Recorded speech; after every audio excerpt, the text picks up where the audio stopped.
പ്രിയപ്പെട്ടവരെ, അതുകൊണ്ട് നമുക്ക് വായി നൽകിയ ഉണക്കാനുള്ളതാണ്, കുടിക്കാനുള്ളതല്ല, ശ്വസിക്കുവാനുള്ള വായു എല്ലാം നൽകുമെന്ന് അനുഗ്രഹിക്കാൻ മാത്രം നമ്മൾ ഫലമേൽപ്പിക്കുക. അവന്റെ അടിമക്ക് അള്ള പോലെ എന്ന ചോദ്യത്തിനുണ്ട് അമ്പിയാക്കന്മാരെ പ്രഖ്യാപിച്ച ആഹ്വാനം അതാണ് റസൂലുള്ള പഠിപ്പിക്കുന്നത്, അതാണ് ഖുർആൻ നമുക്ക് അറിയിക്കുന്നത്.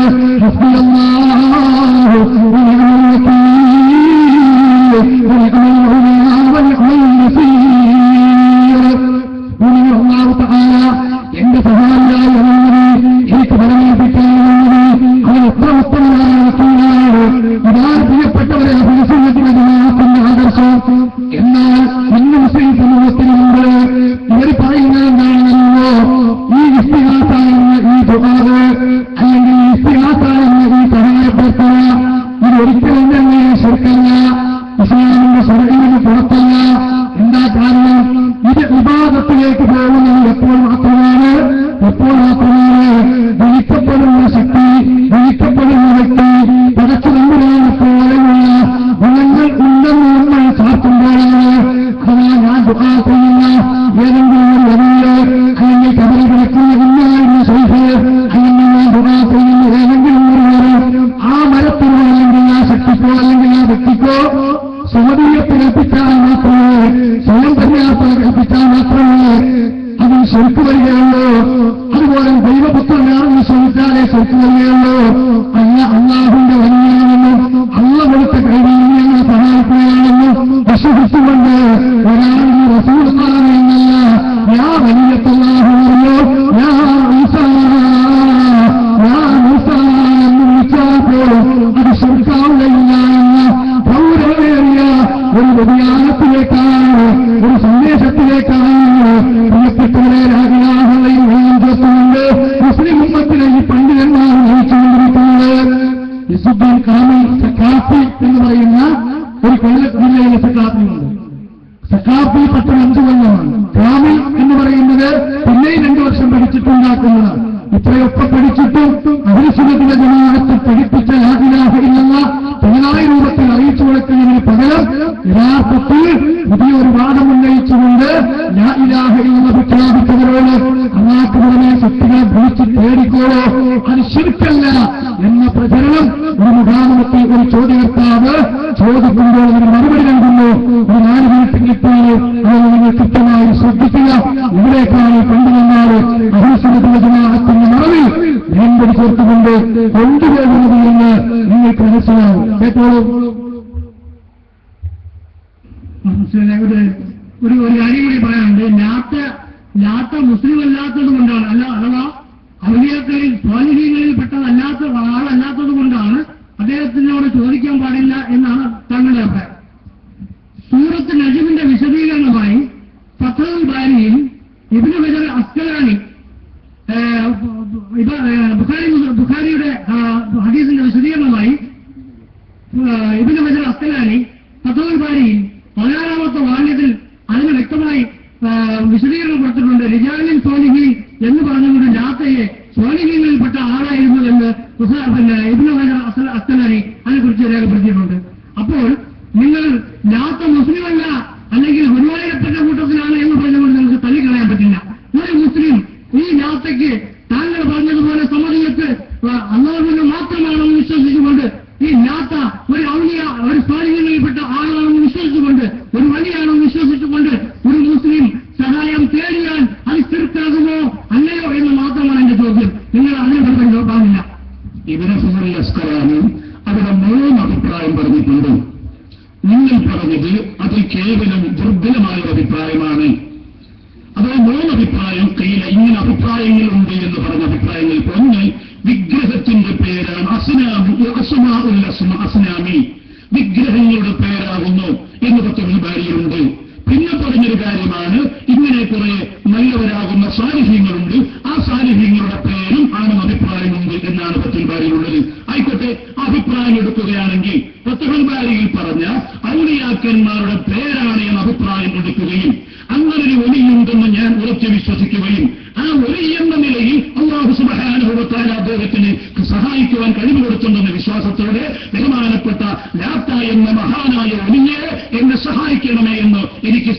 ചെയ്യുന്നത് കൊണ്ട് വിരോധമില്ല, അത് ചെയ്യൽ അനുവദനീയമാണ്.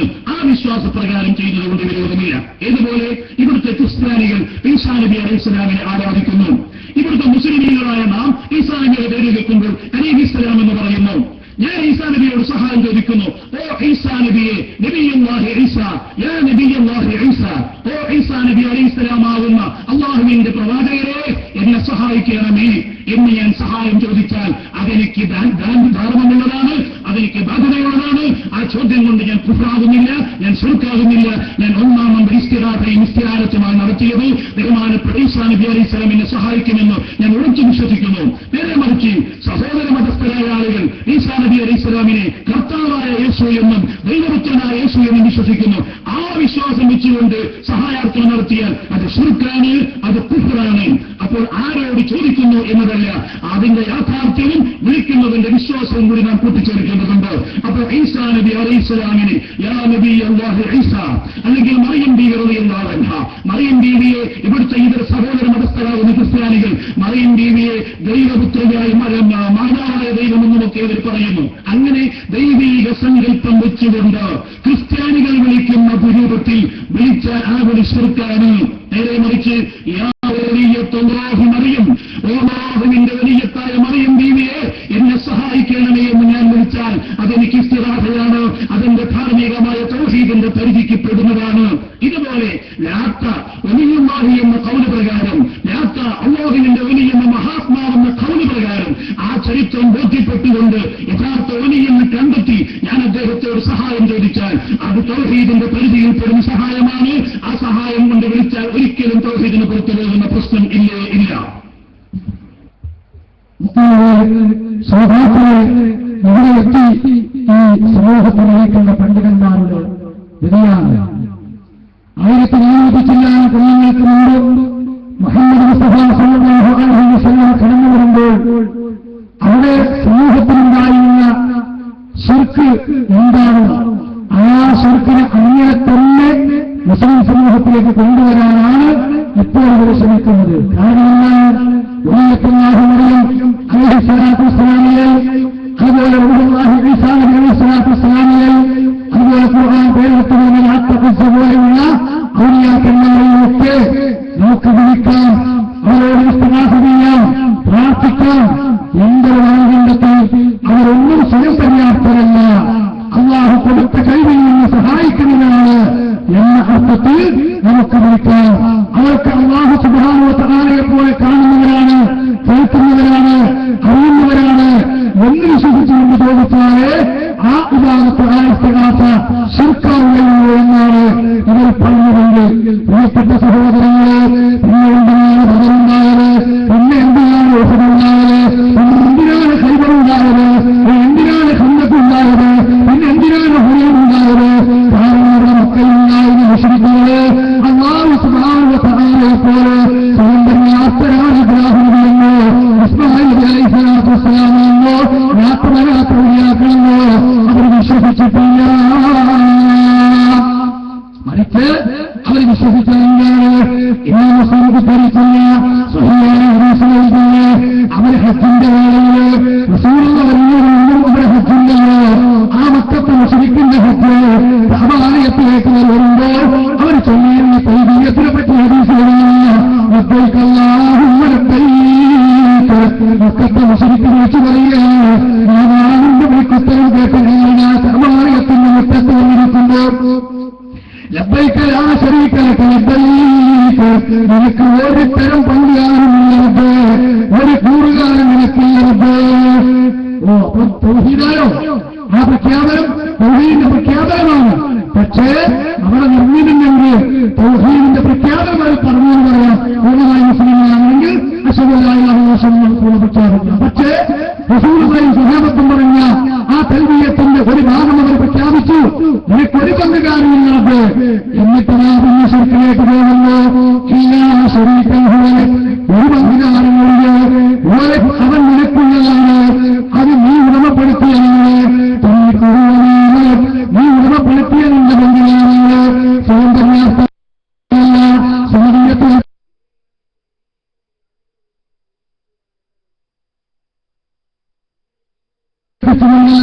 റബ്ബേ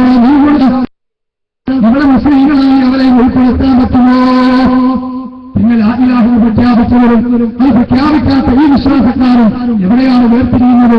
7 മാനദണ്ഡമാണ് ഇതിനുള്ളത്. കാണുക, നിങ്ങൾ മനസ്സിലാക്കേണ്ടതുണ്ട്. വിശുദ്ധ ഖുർആൻ നമുക്ക് പഠിപ്പിച്ചു തരുന്നത് എന്താ പഠിപ്പിക്കുന്നത് കേട്ടോ?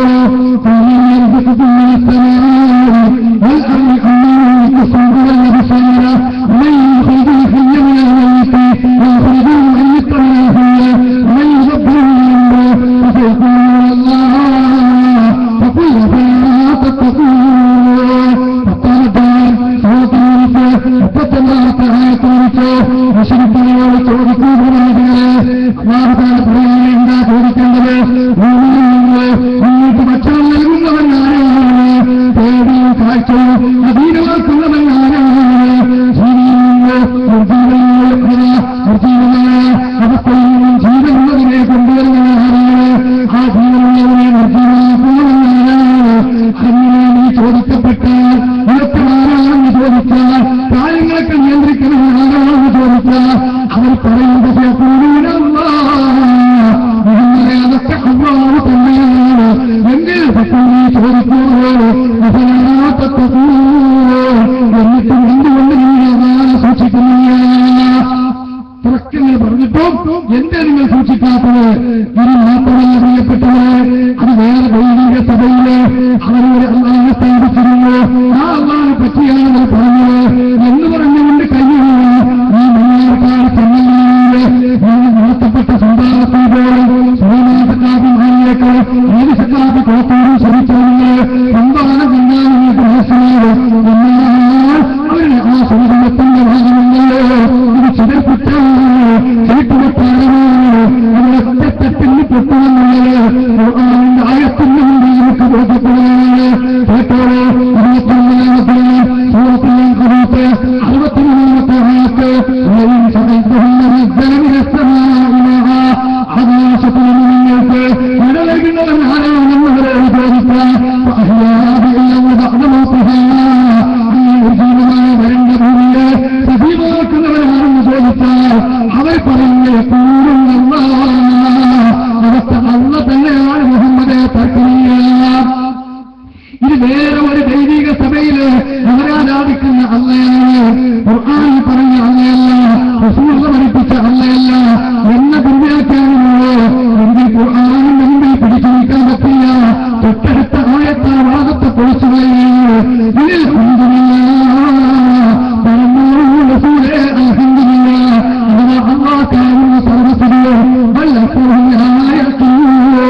അവരിലധികമാളുകളും അക്കലില്ലാത്തവരാണ്. അപ്പൊ വേറൊരു ദൈവിക സഭയിൽ അല്ലാതെ മുശ്രിക്കുകൾ സ്തുതിച്ചതിന് ഈ അല്ലാഹു തആല ഹംദ് പറയുക, ഈ അല്ലാഹു തആല സർട്ടിഫിക്കറ്റ് കൊടുക്കുക. അങ്ങനെ വിശ്വസിക്കാൻ പറ്റുമോ? ഇല്ല. അപ്പല അല്ലാഹു തആലയെ പറ്റിയാണ്.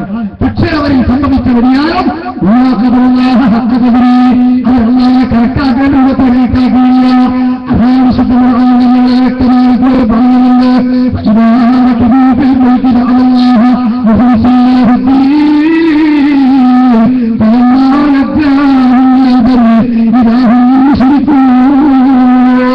അവർ പ്രായക്കപ്പൽ ഉപയോഗിച്ച് കടലിലൂടെ യാത്രയുണ്ട്, രാത്രിയും കെട്ടുന്നുണ്ട്, അവർ അപകടത്തിൽ അകപ്പെടുന്നുണ്ട്. കടലിൽ വെച്ച് വിളിച്ച എല്ലാ പടപ്പുകളെയും കൈവരിച്ച് വിശ്വാസത്തോടുകൂടി അവരല്ലാതെ മാത്രം ആരാധിച്ചു. കരയിലേക്ക് രക്ഷപ്പെടുത്തിയാലോ വിവാഹം ശരിക്കുന്നു. അവരെല്ലാം വീണ്ടും കൊണ്ടുചേർക്കുന്നു. അതുകൊണ്ടാ പകറുണ്ടായത്. കബാലയത്തിന്റെ മുറ്റത്ത് മുന്നേ കബാലയത്തിന്റെ കില്ല പിടിച്ച് അബൂജഹൽ കരഞ്ഞ് തേടിയത് ആരോടാ? ഇബ്രാഹിം നബിയോടല്ല, ഇസ്മായിൽ നബിയോടല്ല.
എന്താ?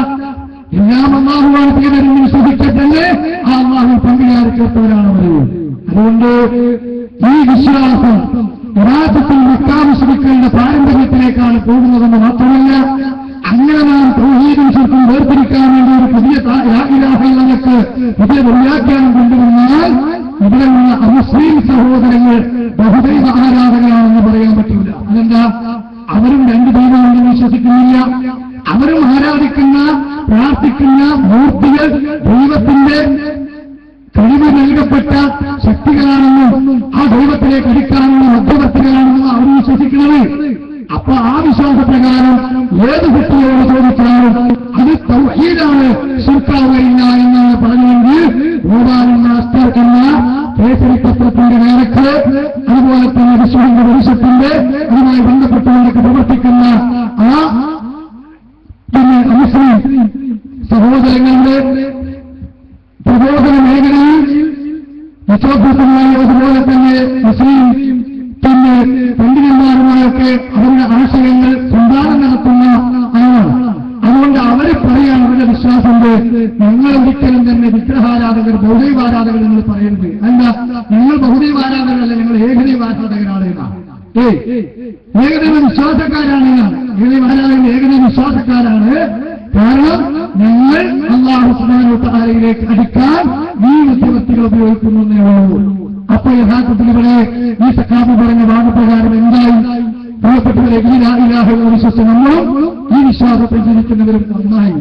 ഞാൻ എന്തിനാണ് വേർതിരിക്കുന്നത്? മെമ്പർഷിപ്പാണ് കൊടുത്ത് കൂട്ടിയാൽ മതി. കേട്ടോളൂ നിങ്ങൾ ആ ഗോപാലൻകുട്ടി മാസ്റ്ററുടെ ആദർശ പ്രഖ്യാപനം.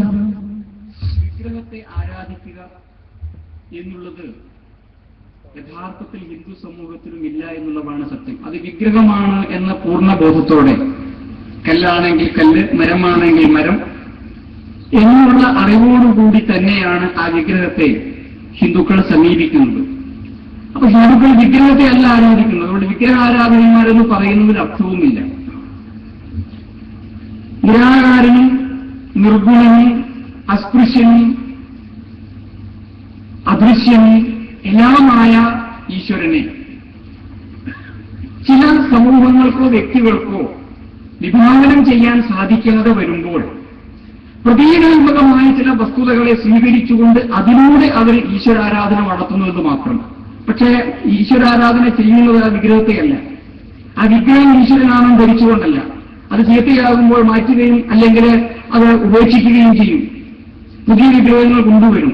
മറിച്ച് അത് തന്നെയാണ് ഈശ്വരൻ എന്ന സങ്കല്പം ഉണ്ടായിരുന്നെങ്കിൽ അങ്ങനെ ഒരു നവീകരണ ശ്രമമോ മാറ്റലോ നടക്കുകയില്ല. അങ്ങനെ വേണമെന്നൊരു നിർബന്ധവുമില്ല. പക്ഷെ അങ്ങനെ ചെയ്യുമ്പോഴും അത് ഇപ്പോ ക്ഷേത്രത്തിൽ പോകുന്ന ആളുകൾക്കറിയാം, അത് ഈശ്വരനാണ് എന്നുണ്ടെങ്കിൽ അതിലേക്ക് നോക്കി നിന്നുകൊണ്ട് അതിനെ കണ്ടു നിൽക്കുകയാണ് ചെയ്യേണ്ടത്. പക്ഷെ ക്ഷേത്രമടയിൽ പോയി നിൽക്കുന്ന ആളുകൾ എന്താ ചെയ്യുക? ഒരു നിമിഷ നേരം പോലും അതിനെ നോക്കുകയില്ല. അതാണ് എന്ന് കണ്ടു കഴിഞ്ഞാൽ കണ്ണടച്ചു. അപ്പോൾ ആ വിഗ്രഹമാണ് ഈശ്വരൻ എന്നുണ്ടെങ്കിൽ ആ വിഗ്രഹത്തെ നോക്കി ഇതാ ഈശ്വരൻ മുമ്പിൽ നിൽക്കുന്നു, നേരെ നോക്കി തൊഴുകയോ പറയുകയോ ചെയ്യാം. അങ്ങനെ ചെയ്യുന്നില്ല, കണ്ണടയ്ക്കുകയാണ് ചെയ്യുന്നത്. അപ്പൊ ഹിന്ദുക്കൾ വിഗ്രഹത്തെ അല്ല ആരാധിക്കുന്നത്. അതുകൊണ്ട് വിഗ്രഹാരാധകന്മാരെന്ന് പറയുന്നതിൽ അർത്ഥവുമില്ല. അപ്പൊ പ്രിയപ്പെട്ട സഹോദരങ്ങളെ, എവിടെ എത്തിപ്പോയി ആവശ്യം? ഹിന്ദുക്കൾ പറയുമ്പോൾ ഞങ്ങൾ വിഗ്രഹാരാധകരല്ല, അതുകൊണ്ട് ഞങ്ങളെ പറ്റി ബഹുദൈവ ആരാധകർ പറയുന്നു. എന്താ? ദൈവം ഏകനാണ്. ആ ഏകനായ ദൈവത്തിലേക്ക് അടുക്കാനുള്ള കേവലം ഒരു മീഡിയ മാത്രമാണ് ദൈവം. ഇതല്ലേ ധാരത്തിൽ പോകുന്നതിന്റെ വിശ്വാസം. ആ ധാരത്തിനകത്തുള്ള ആ ശൈഖനെ കാണുന്നു, അറിയുന്നു അദ്ദേഹം അല്ലാഹുവിലേക്ക് അടുത്തവനാണ്, അദ്ദേഹത്തിനുള്ള അല്ലാഹുവിലേക്ക് അടുക്കുക. അല്ലാതെ ആ ധാരത്തിന്റെ മുഖത്തുള്ള പുറത്ത് അവിടെ പുറത്തിട്ടുള്ള വെച്ചിട്ടുള്ള സുരംഗങ്ങള് അല്ലല്ലോ അവർ വിശ്വസിക്കുന്നത്. അത് തന്നെയാണ് വിഗ്രഹത്തിന്റെ പുണ്യ മൂർത്തിയെയാണ് ആരാധിക്കുന്നത്. അതുകൊണ്ട് ബന്ധപ്പെട്ടവരെ അത് തൗഹീദാണെന്നവരല്ല.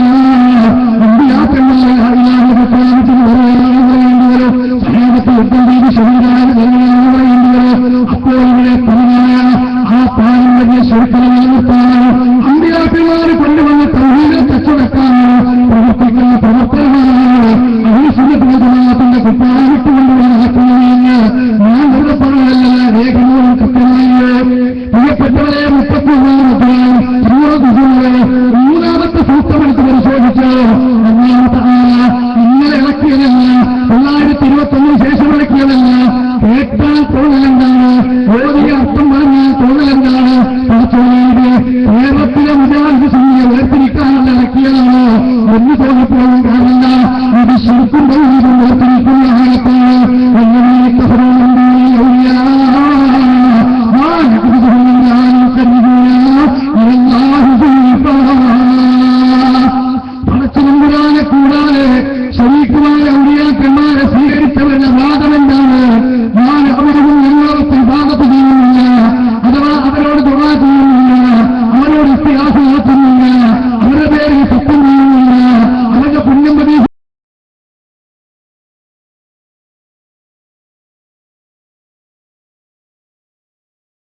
കാശിന്റെ സ്ഥലം കിട്ടാം, സ്വർഗം നൽകാം, ഒരുമിച്ച് സ്വർഗത്തിൽ പോകാം.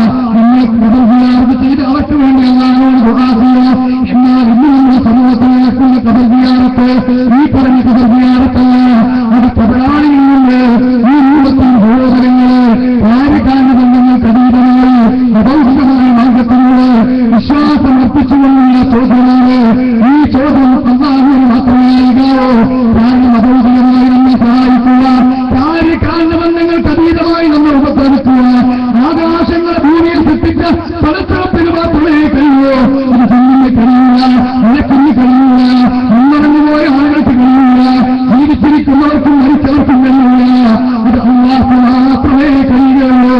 അതുകൊണ്ട് തന്നെ യഹൂദത്തുൽ ഹഖ് യഥാർത്ഥമായ വിളിച്ചു കേൾക്കുന്നതാണ്. എന്നതിനെ പ്രബോധനമുണ്ട്.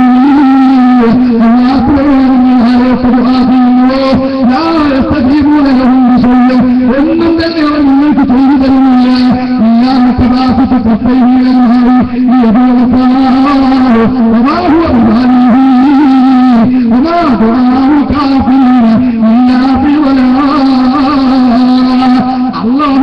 പറയുന്നത് എന്താ പറയുന്നത്? അല്ലാഹു സുബ്ഹാനഹു വ തആലയോട് മറ്റുള്ളവരോട് സഹായം തേടുന്നതിന്റെ അവസ്ഥ എന്താ? ഒരു പുഴക്കരയിൽ നിന്നുകൊണ്ട് രണ്ട് കൈയും നീട്ടിയിട്ട് വെള്ളത്തിലേക്ക് നീട്ടിയിട്ട് വെള്ളമെന്റെ വായിലേക്ക് എത്തട്ടെ എന്ന് പറയുന്നതിനെ പോലെയാണ്, വിചാരിക്കുന്നതിനെ പോലെയാണ്. കൈനീട്ടിയാളുടെ ഭാവി വെള്ളമെന്റെ വായിലെത്തുകയില്ലല്ലോ. അതുപോലെ യഥാർത്ഥത്തിൽ നഷ്ടത്തിന് സത്യവിശേഷികളുടെ ദുആയിലെ ഖുർആൻ വ്യക്തമായി പറയുമ്പോ ഒരു ചാണപ്പോൾ കബറിലെത്തണമെന്ന് പറയുമ്പോ ആ കബറിലെ തവാഫ് ചെയ്യുന്നു, അവിടെ പോയി അംഗീകരിക്കുന്നു, അവിടെ തൊട്ടുമുട്ടി തിരിച്ചു പോരുന്നു. അല്ലാഹുവിന്റെ മുമ്പിൽ നിൽക്കുന്നതിനേക്കാൾ ഭയഭക്തിയോടുകൂടി ഇതുപോലെ ദുആ ചെയ്തു പോരുകയാണ്. മാത്രമല്ല ഉണ്ടാക്കുന്നത് നാമത്തിൽ കേൾപ്പിച്ച കെട്ടുകളെ നമ്മെക്കുറിച്ച് പറഞ്ഞതെന്നാണ്. നമ്മൾ മുസ്ലിം സമുദായത്തിന് ശരിക്കാരെടുത്തതാണ്.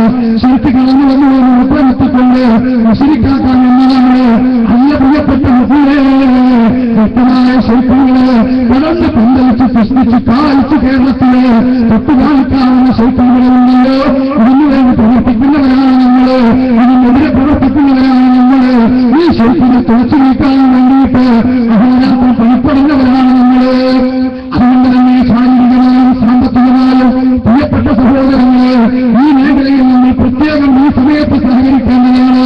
കാരണം നമുക്ക് സംഘടനാ സ്രോതസ്സുകളില്ല, അതുപോലെ പ്രധാനമായ പിന്തുണയില്ല, രാഷ്ട്രീയക്കാരുടെ പിന്തുണയില്ല.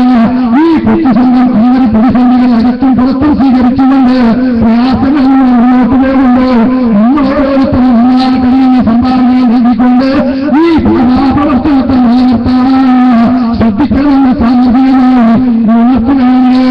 പ്രിയപ്പെട്ടവരെ, ഇങ്ങനെയുള്ള ഖബറുകൾ കെട്ടിയെടുക്കപ്പെട്ട് കല്ലുകളെയും മരങ്ങളെയും ഉള്ളപ്പെട്ടു പോയവരെയും ആരാധിച്ച് പ്രാർത്ഥിച്ച് സഹായം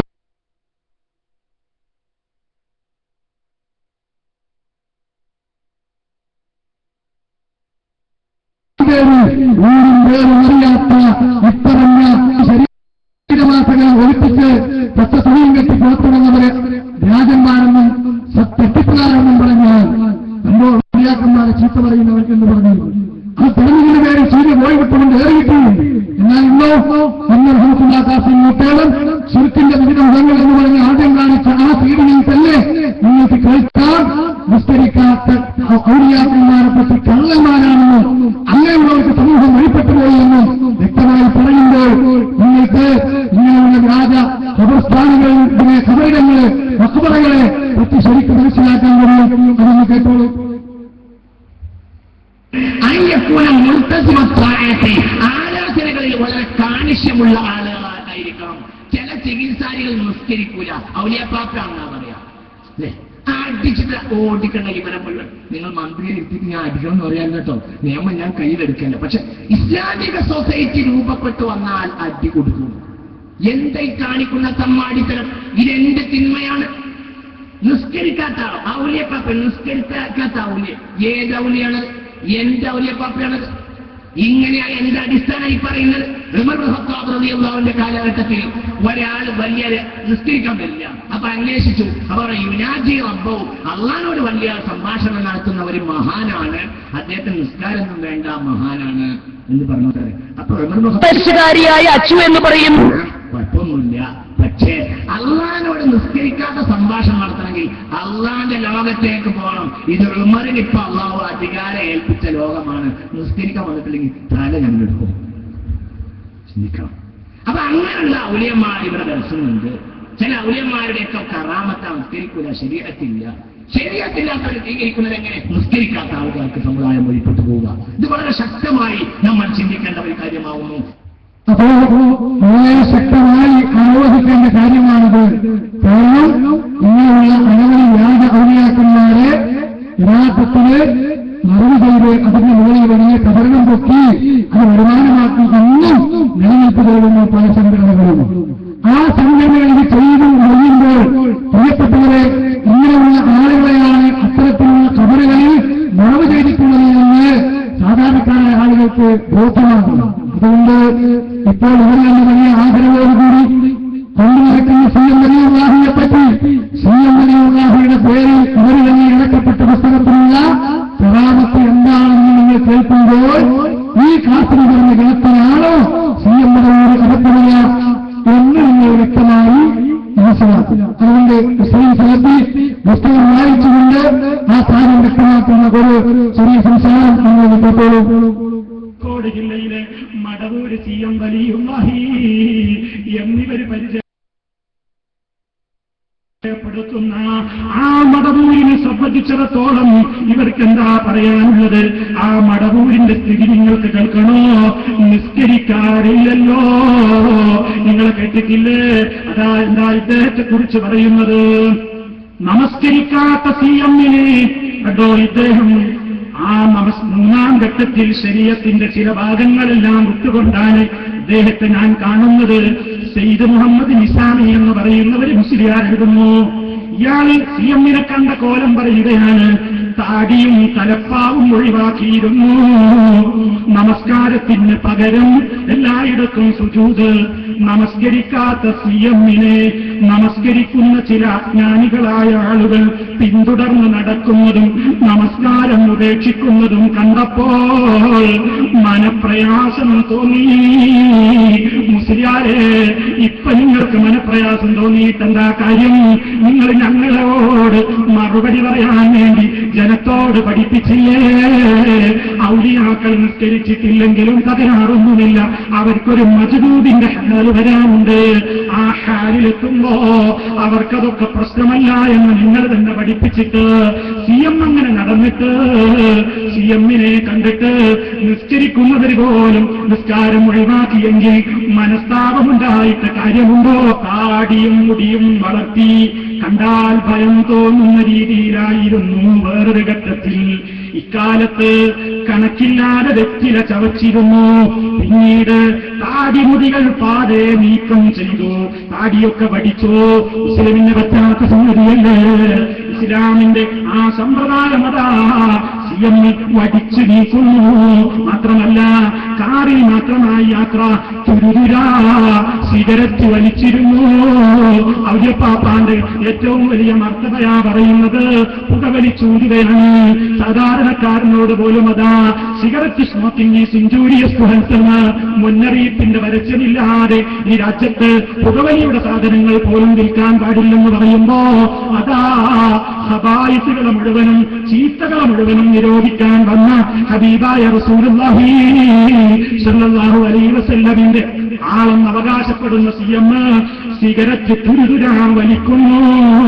ഇനി കേട്ടോളൂ, ഔലിയപ്പാപ്പ ചെയ്ത പണി സ്വർണമോതിരവും ചെയിനും ധരിച്ചിരുന്നു.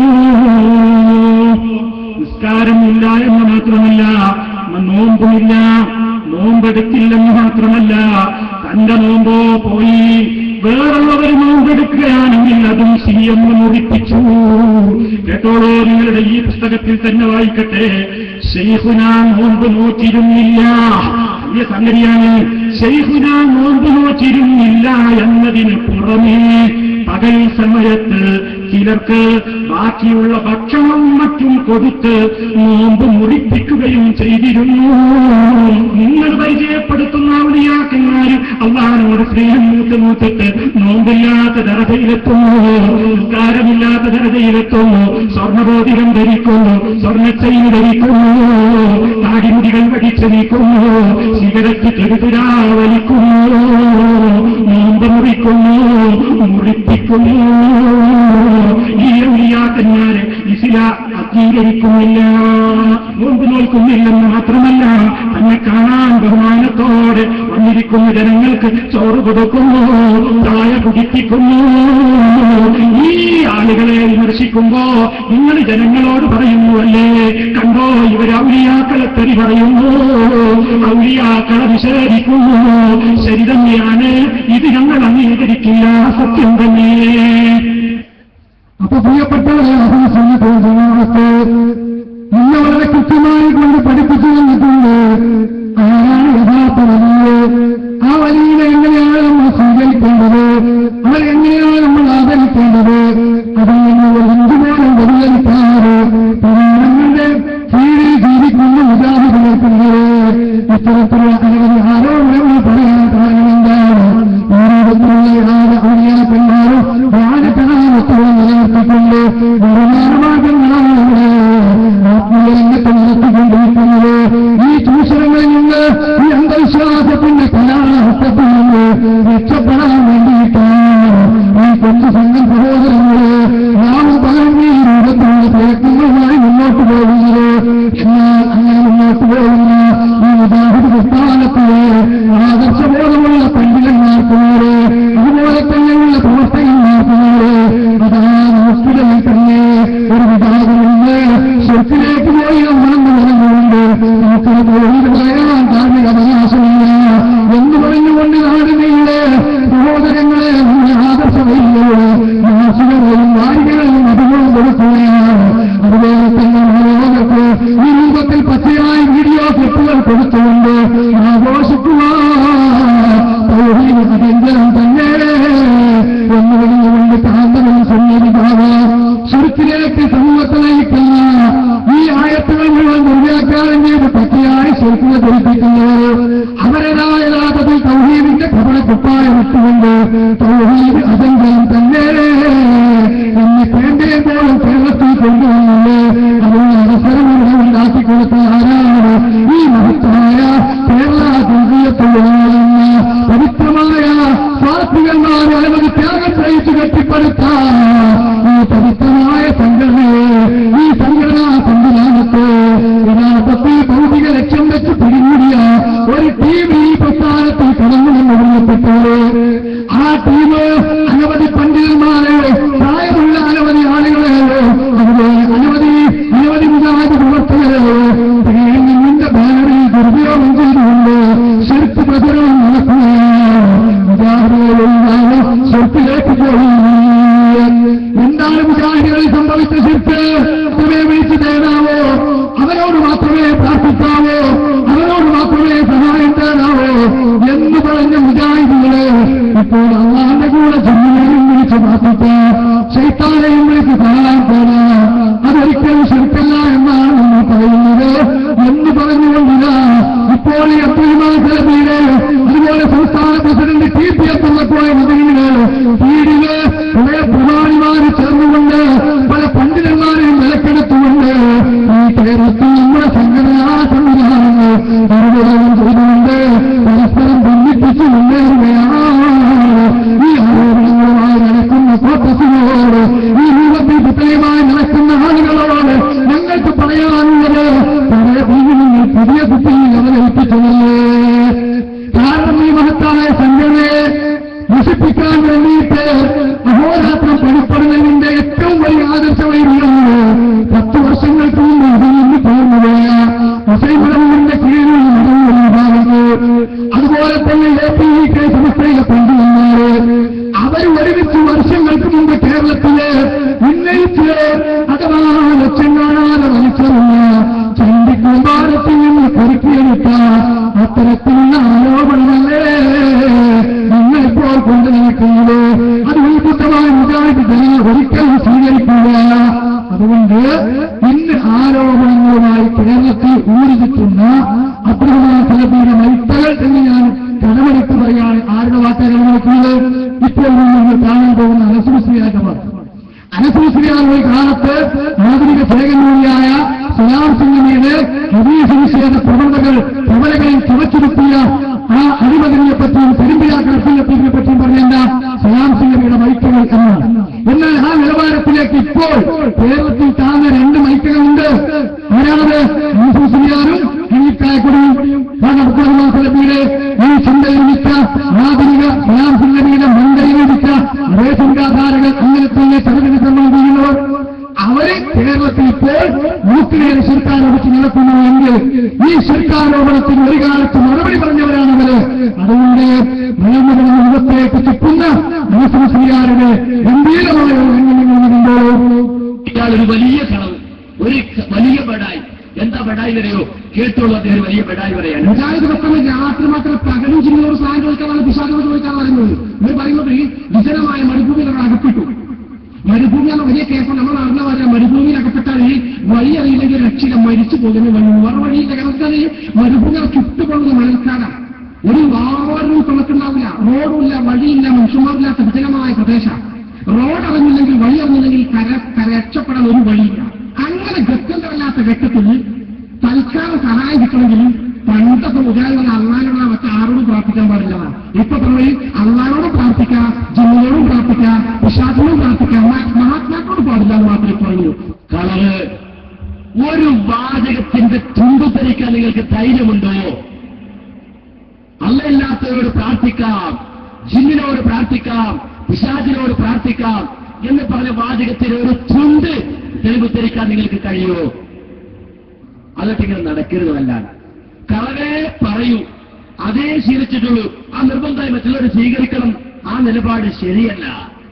ഒരു വാചകത്തിന്റെ തുണ്ട് ജിന്നുകളോട് പ്രാർത്ഥിക്കാന്ന് മുജാഹിദുകൾ പറഞ്ഞത്രേ. അങ്ങനെ വാദിക്കണത്രേ. ശൈത്താനോട് പ്രാർത്ഥിക്കാന്ന് പറഞ്ഞു അത്രേ. നിങ്ങൾക്ക് ഉദ്ധരിക്കാൻ പറ്റുമോ? ഇല്ല. എന്റെ മൂപ്പരിന്ന് പറഞ്ഞിട്ട് ഉദ്ധരിക്കുന്നത് കേട്ടോളൂ. ഉദ്ധരിക്കുന്ന വാചകത കേട്ടോളൂ. പറഞ്ഞുണ്ടാച്ചാൽ അപ്പൊ കുടുങ്ങിയാണെങ്കിൽ ജിന്നിനോട് ചോദിച്ചോളൂ. ജിന്ന് വഴി കാണിച്ചു തരാൻ സാധ്യതയുണ്ട്, പിശാച് വഴി കാണിച്ചു തരാൻ സാധ്യതയുണ്ട്. ഞാൻ വായിച്ചു കേൾപ്പിക്കാം. പകൽ വെളിച്ചത്തിൽ വിജനമായ മരുഭൂമിയുടെ വഴിയറിയാതെ നടന്നു പോകുന്ന ഒരാൾ പരിസരത്ത് ആരെയും കാണുന്നില്ല. ഇവിടെ എന്റെ ശബ്ദം കേൾക്കുന്ന ആരെങ്കിലും മനുഷ്യൻ, മലക്ക്, ജിന്ന് എന്നെ സഹായിക്കട്ടെ എന്ന് മനസ്സ് പടപ്പുകളെ എന്നെ സഹായിക്കണേ, എനിക്ക് വഴി കാണിച്ചാണ് എന്ന് ഉച്ചത്തിൽ വിളിച്ചു പറയുന്നുവെങ്കിൽ അഭൗതിക മാർഗത്തിന് സഹായപ്പെട്ട മതിയില്ല. അതുകൊണ്ട് ശരിക്കല്ല. ഇവർ പറയുന്നത് ഈ വഴിയറിയാതെ വിഷപ്പിക്കുന്ന വിജനമായ മരുഭൂമിയെ മുസ്ലിം സമൂഹങ്ങൾ പിശാചിനോട് വഴി കാണിച്ചു തരാൻ, ജിന്നിനോട് വഴി കാണിച്ചു തരാൻ ആവശ്യപ്പെടാനാണ് പറയുന്നത്. ഹലോ, ആ വാചകം കോട്ടിമാറ്റാണ് അദ്ദേഹം. ഒരാൾ ഒരു വിജനമായ മരുഭൂമിയിൽ അകപ്പെട്ടു. ആ മരുഭൂമിയിൽ അകപ്പെട്ടു പോയ ഒരു മനുഷ്യൻ വിളിച്ചു പറയാം, ആരെങ്കിലും എന്നെ സഹായിക്കണേ എന്ന് വിളിച്ചു പറയാം. അയാൾ ഉദ്ദേശിക്കുന്നത് എന്റെ ശബ്ദം കേൾക്കുന്ന മലക്കുണ്ടെങ്കിൽ മലക്ക് കേട്ടോട്ടെ, എന്റെ ശബ്ദം കേൾക്കുന്ന ജിന്നുണ്ടെങ്കിൽ ജിന്നും കേട്ടോട്ടെ, എന്റെ ശബ്ദം കേൾക്കുന്ന മനുഷ്യനുണ്ടെങ്കിൽ മനുഷ്യനും കേട്ടോട്ടെ എന്ന് വിചാരിച്ചിട്ട് അദ്ദേഹം വിളിച്ചു പറയുന്നത്. എങ്കിൽ അത് ശിർക്കല്ല, അബോധികമല്ല, കാര്യകാരണ ബന്ധങ്ങൾക്ക് അതീതമല്ല. എന്താ തെറ്റതിന്? ആ വാചകത്തിൽ അതിൽ നിന്ന് എവിടുന്നാ കിട്ടിയത്? ജിന്നുകളോട് പ്രാർത്ഥിക്കാൻ എവിടുന്നാ കിട്ടിയത്? എവിടുന്നാ കിട്ടിയത്? നേരത്തെ ഞാൻ പറഞ്ഞല്ലോ, അബൗദ്ധികം എന്ന് പറഞ്ഞാൽ എന്താണ്, മറഞ്ഞ വഴി എന്ന് പറഞ്ഞാൽ എന്താണ്, ഒരിബീലായത് എന്ന് പറഞ്ഞാൽ എന്താണ് നേരത്തെ പറഞ്ഞല്ലോ. അപ്പോ ഒരു വാചകം കിട്ടിയതുപോലെ ഇത് എത്ര കൊല്ലം മുമ്പ് മുജാഹിദ് കൃത്യമായി പറഞ്ഞു കൊടുക്കണ്ടേ? ഇവർ പണ്ടേ ചോദിക്കണ്ടേ? പണ്ടേ ഇവർ ചോദിക്കാൻ ചോദ്യം എന്ത്? യാ ഇബാദല്ലാ എന്നില്ലേ ഹാജറ ബീവി. ആ ഹാജറ ബീവി ഇതാ ആ സഭയുടെയും മറുപടിയിൽ ഇടപെടപ്പെട്ടപ്പോ ജിബ്രീൽ വന്ന് അവിടെ വന്ന് നിന്നപ്പോ ഐസ് ഐസ് എന്ന് ചോദിച്ചില്ലേ? ഐസ് ഐസ് എന്ന് ചോദിച്ചില്ലേ? അന്ന് മുതൽ മുജാഹിദിൽ മറുപടി വീണ്ടും ചോദിക്കും, സുലൈമാൻ നബിയുടെ മുന്നിൽ ജിന്നുകളുണ്ടായിരുന്നില്ലേ? സുലൈമാൻ നബി ചോദിച്ചില്ലേ അവരോട്, അയ്യൂക്കും യതീനി അർശിഹ, ആരാണ് അർശിങ് കൊണ്ടുവരിക എന്ന് ചോദിച്ചില്ലേ? ഇവര് പണ്ടേ ചോദിക്കണേ. അന്ന് മുതൽ മുജാഹിദിൽ മറുപടി ഉണ്ട്. എത്രയോ വർഷങ്ങൾക്ക് മുമ്പ് മുജാഹിദുകൾ ഇങ്ങനെയുള്ള ആരോപണങ്ങൾക്ക്, ദുർവ്യാഖ്യാനങ്ങൾക്ക് പ്രാമാണികമായ മറുപടി പറഞ്ഞിട്ടുണ്ട്.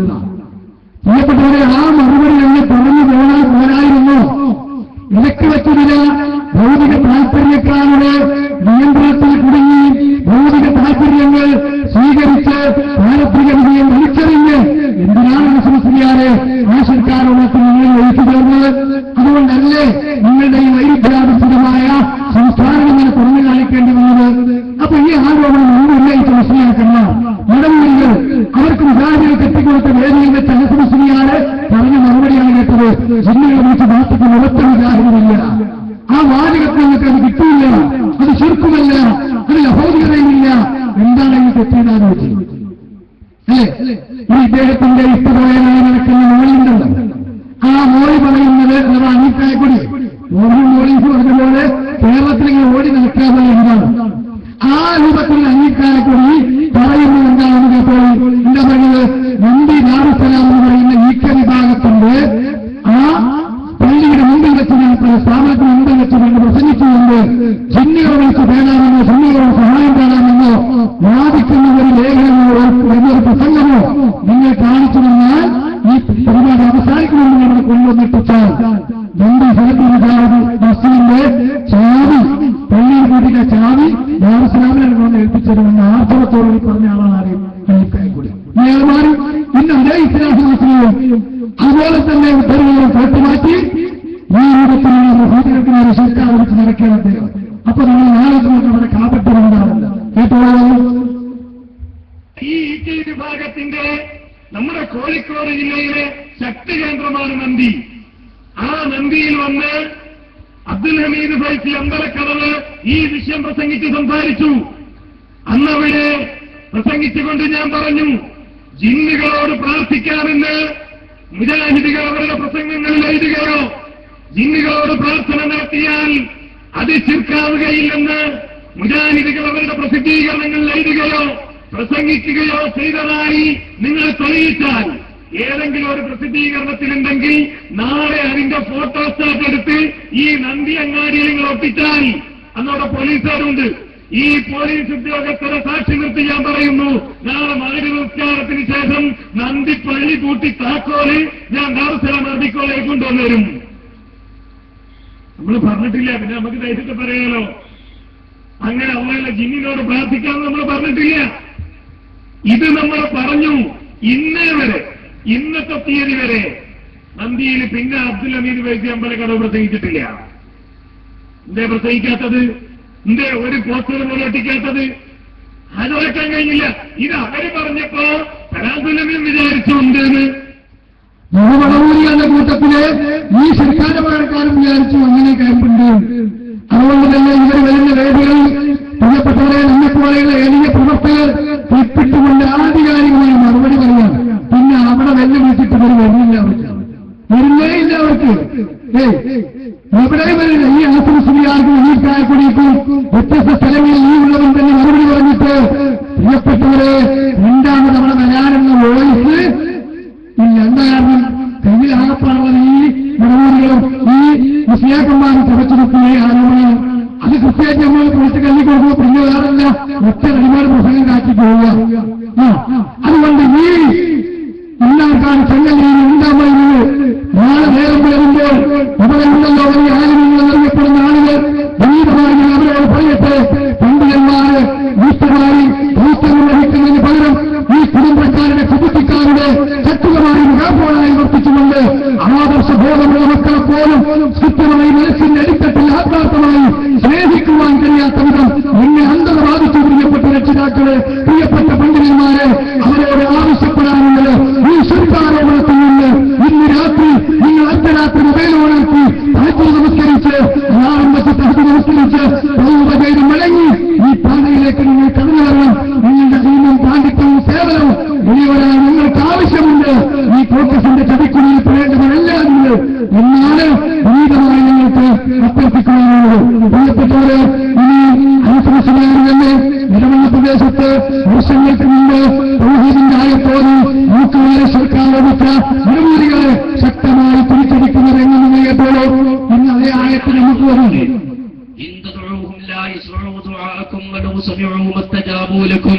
ويوم القيامة يكفرون بشرككم ولا ينبئك مثل خبير. ആയത്തോടാണ് അർത്ഥം പറയാണ്. അതുപോലെ തന്നെ ഇയ്യാക നഅ്ബുദു വഇയ്യാക നസ്തഈൻ, ഖുൽ ഹുവല്ലാഹു അഹദ് അല്ലാഹു സമദ് ലം യലിദ് വലം യൂലദ് വലം യകുൽ ലഹു കുഫുവൻ അഹദ് ഖുൽ ദുഅല്ലദീന സഅംതും ബിദുരി തുടങ്ങി തൗഹീദിന്റെ ആയത്ത് മുഴുവൻ ഓതുക.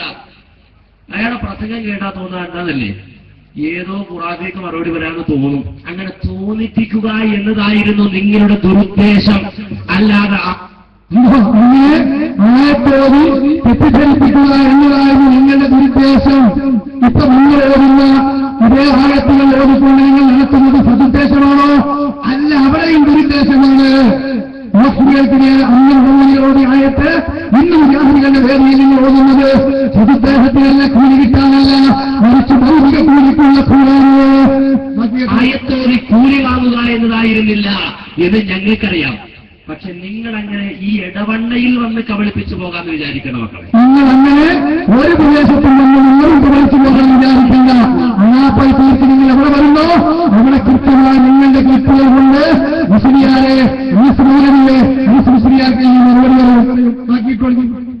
കണ്ടതാ എന്ത് ഇന്തും വലൂസമൂപത്തജാബൂലക്കും യൗമൽ ഖിയാമത്തി യക്ഫറൂന ബിശിർക്കിക്കും വലാ യുനബ്ബിഉക മിസ്ലു ഖബീർ. എന്ന് മുജാഹിദിൽ വിളിച്ചിട്ട് പറയാം. എന്ത് ഇൻതദൂഹും, നിങ്ങൾ അവരോട് പ്രാർത്ഥിച്ചാൽ അതേ ലായിസ്മഉദുആക്കും, നിങ്ങളുടെ പ്രാർത്ഥന അവർ കേൾക്കൂല, ഇനി കേട്ടാൽ തന്നെ ഉത്തരം തരൂല. വയൗമൽ ഖിയാമത്തി യക്ഫറൂന ബിശിർക്കിക്കും, നാളെ പാരത്രിക ലോകത്ത് നിങ്ങൾ ചെയ്ത ശിർക്കിനെ അവിടെ വെച്ച് അല്ലാഹുവിന്റെ മുന്നിൽ അവർ നിഷേധിക്കുകയും ചെയ്യും എന്ന് അല്ലാഹുവിന്റെ ഖുർആനിൽ പറഞ്ഞിട്ടുണ്ട്. അങ്ങനെ ആയത്തോത അങ്ങനെ അലീമുള്ള ആയത്തോത് നിർത്തി കഴിയുമ്പോ മറ്റാൾ എനിക്ക് ഏത് നമ്മുടെ ഈ സാധനെ ഈ അഴുക്കിയാൽ എണീറ്റിട്ട് പറയാ, എന്ത് കണ്ടോ എത്ര വിഷമകരമാണ് സാഹചര്യം. നമ്മുടെ ആളുകളോട് പോലും നമ്മൾ ഇത്രയും കാലം ഖുർആനികളോട് ഓതിക്കൊടുക്കേണ്ട അവസ്ഥയല്ലേ നമുക്ക്. എന്താണ് എന്തൊരു വിഷമാണ് ഓർമ്മിക്കുന്നത്. മുസ്ലിയാരെ ഇതേ രൂപത്തിൽ തന്നെ അത്രമാസത്തിന്റെ ഇടവശത്തും വലതുവശത്തും നിന്ന് ആ ഉണ്ടലോട് ഇന്നയാൾക്ക് തൗഹീദിന്റെ ആയത്തോട് മുവസ്സിലുകളെ ഇതുപോലെ സർക്കാർ എടുക്കുമ്പോ അതിനിടയിൽ പറഞ്ഞു കഴിഞ്ഞിട്ട് പിന്നെ ഐക്യദാന എഴുന്നേറ്റിക്കുന്നവരെ അപ്പൊ അതേ വാചകം ഞാൻ കണക്കിണില്ല. നിങ്ങൾ ഈ ആയത്തെ പോകുന്ന ശേഷം പിന്നെ ആ ചാല എഴുന്നേറ്റിട്ട് പറയണമെങ്കിൽ എന്തായി തന്നെ ഞാനിവിടെ ഇല്ലായിരുന്നെങ്കിൽ, ഈ പ്രസ്ഥാനത്തിന്റെ സെക്രട്ടറിയായി ഞാനിവിടെ ചുക്കാൻ പിടിച്ചിട്ടില്ലായിരുന്നെങ്കിൽ വിവാഹികൾ ചുരുക്കിലേക്ക് പോകുമായിരുന്നില്ലേ, വിക്രിയെയും ടീം ചുരുക്കിലേക്ക് കൊണ്ടുപോകുമായിരുന്നില്ലേ? ഞാനിപ്പോൾ വന്ന് തടഞ്ഞതുകൊണ്ടല്ലേ ചെറിയൊരു ആഴക്കടലിൽ നിന്ന് അവർ രക്ഷപ്പെട്ടത് എന്ന് ഏകിതാലും പറയും. അതെന്നെ ഇപ്പോൾ നിൽക്കണമേ. ബാക്കി കേട്ടോളെ. കഷ്ടപ്പാടായി പോയി. എന്തായാലും ഞങ്ങൾക്ക് സന്തോഷം. അങ്ങനെയെങ്കിലും ആ ആയത്തേക്കൊന്ന് ഓർത്ത് വരട്ടെ. കുറെ കാലമായല്ലോ, അത് മറന്നു കിടക്കുകയാണല്ലോ. എങ്ങോട്ടും പറയാനുള്ളത് ധാരാളത്തെ ഒരു കാലത്ത് വിദ്യാർത്ഥിയായിരിക്കുന്ന കാലത്ത്, അതുപോലെ തന്നെ പ്രബോധനത്തിരിക്കുന്ന കാലത്ത്, ഭിന്നങ്ങളിലും പാലക്കാട് പോലെയുള്ള ഭിന്നങ്ങളില്, അതുപോലെ അനവധി ഗ്രാമങ്ങളില് തൗഹീദിന്റെ തെളിവിന്റെ ശക്തമായ ഇതിനാഥമായി വർത്തിച്ച് ശിർക്കിന്റെ കോട്ടമുട്ടങ്ങളെ പൊളിച്ചറിയാൻ മുന്നോട്ട് വന്ന നിങ്ങൾ അതൊക്കെ നിർത്തിവെച്ച് നിങ്ങളെന്തെങ്കിലും ഇപ്പൊ കുറെ അധികാരം വ്യവസ്ഥക്കാരും ഭൗതിക താല്പര്യങ്ങൾക്കും വേണ്ടി ഓടി നടന്ന് ഈ ആയത്തൊക്കെ മറന്നിട്ടുണ്ട്. അതുകൊണ്ട് മുജാഹിദികൾ മുമ്പിലെങ്കിലും ഈ തൗഹീദിന്റെ ആയത്തോടാനുള്ള അവസരങ്ങൾക്ക് കിട്ടി. അൽഹംദുലില്ലാ, അങ്ങനെയെങ്കിൽ ഒന്ന് ഓടി പഠിക്കട്ടെ എന്ന് മറുപടി ഇപ്പോൾ നിങ്ങൾ പറയാനുള്ളത്. ബാക്കി കേട്ടോളി. കാര്യം മരം നട്ട് തീർന്നിട്ട് സമയമില്ല. കാര്യം മണവൂരികൾ ഇങ്ങനെ ചിന്തിച്ചുകൊണ്ടിരിക്കുക. കാരണം വെച്ചാൽ അവസാനം ജിന്നും പിശാചൊന്നും പിടുത്തം കിട്ടില്ല, എന്ത് ചെയ്യും, വല്ല മരത്തിലും കയറിയിരിക്കുക എന്ന വിചാരത്തിൽ നേരത്തെ തന്നെ മരമൊക്കെ ഉണ്ടാക്കിയിട്ടുണ്ട്. അപ്പൊ ആ മരമൊക്കെ ഉണ്ടാക്കി ഓരോരുത്തർ കയറി ഓരെങ്ങനെ എന്ത് ചെയ്തു, ആ മരത്തുമ്പോൾ കായും പ്രസിക്കുന്നു. അപ്പോഴാണെങ്കിൽ അവര് ഒഴിവാക്കിയിട്ട് നിന്നു പിശാചും സുഖമൊക്കെയായിട്ട് ഇതിലിപ്പോ കേരളത്തിൽ ഇങ്ങനെ ഓടുകയാണ്. ഇവർ എന്നാലാണോ മരക്ക് നട്ട് ആ മരത്തുമ്പോൾ കയറുക, അതുവരെ നമുക്ക് നടക്കാം. കേട്ടോളൂ. ഇവിടെ ഖുറാഫികൾ പോലും പേരോട് പോലും ഇതുപോലെ സദസ്സിന്റെ മുന്നിൽ പ്രദർശിപ്പിച്ച് മുജാഹിദികൾ ആ ശിർക്കിലേക്കെന്ന് പറഞ്ഞ് പരിപാടി നടത്തുമ്പോ എന്താണ് മുജാഹിദികൾക്കുണ്ടായ ശിർക്ക് എന്ന് അത് പ്രചരിപ്പിച്ച മടമൂരികളെ നിങ്ങൾക്ക് പറഞ്ഞു തരേണ്ട ബാധ്യതയുണ്ട്. അതുകൊണ്ട് നിങ്ങൾ കേട്ടോ, വളരെ വ്യക്തമായി പറയുകയാണ്. വളരെ വ്യക്തമായി നിങ്ങളോടും പറയുകയാണ്.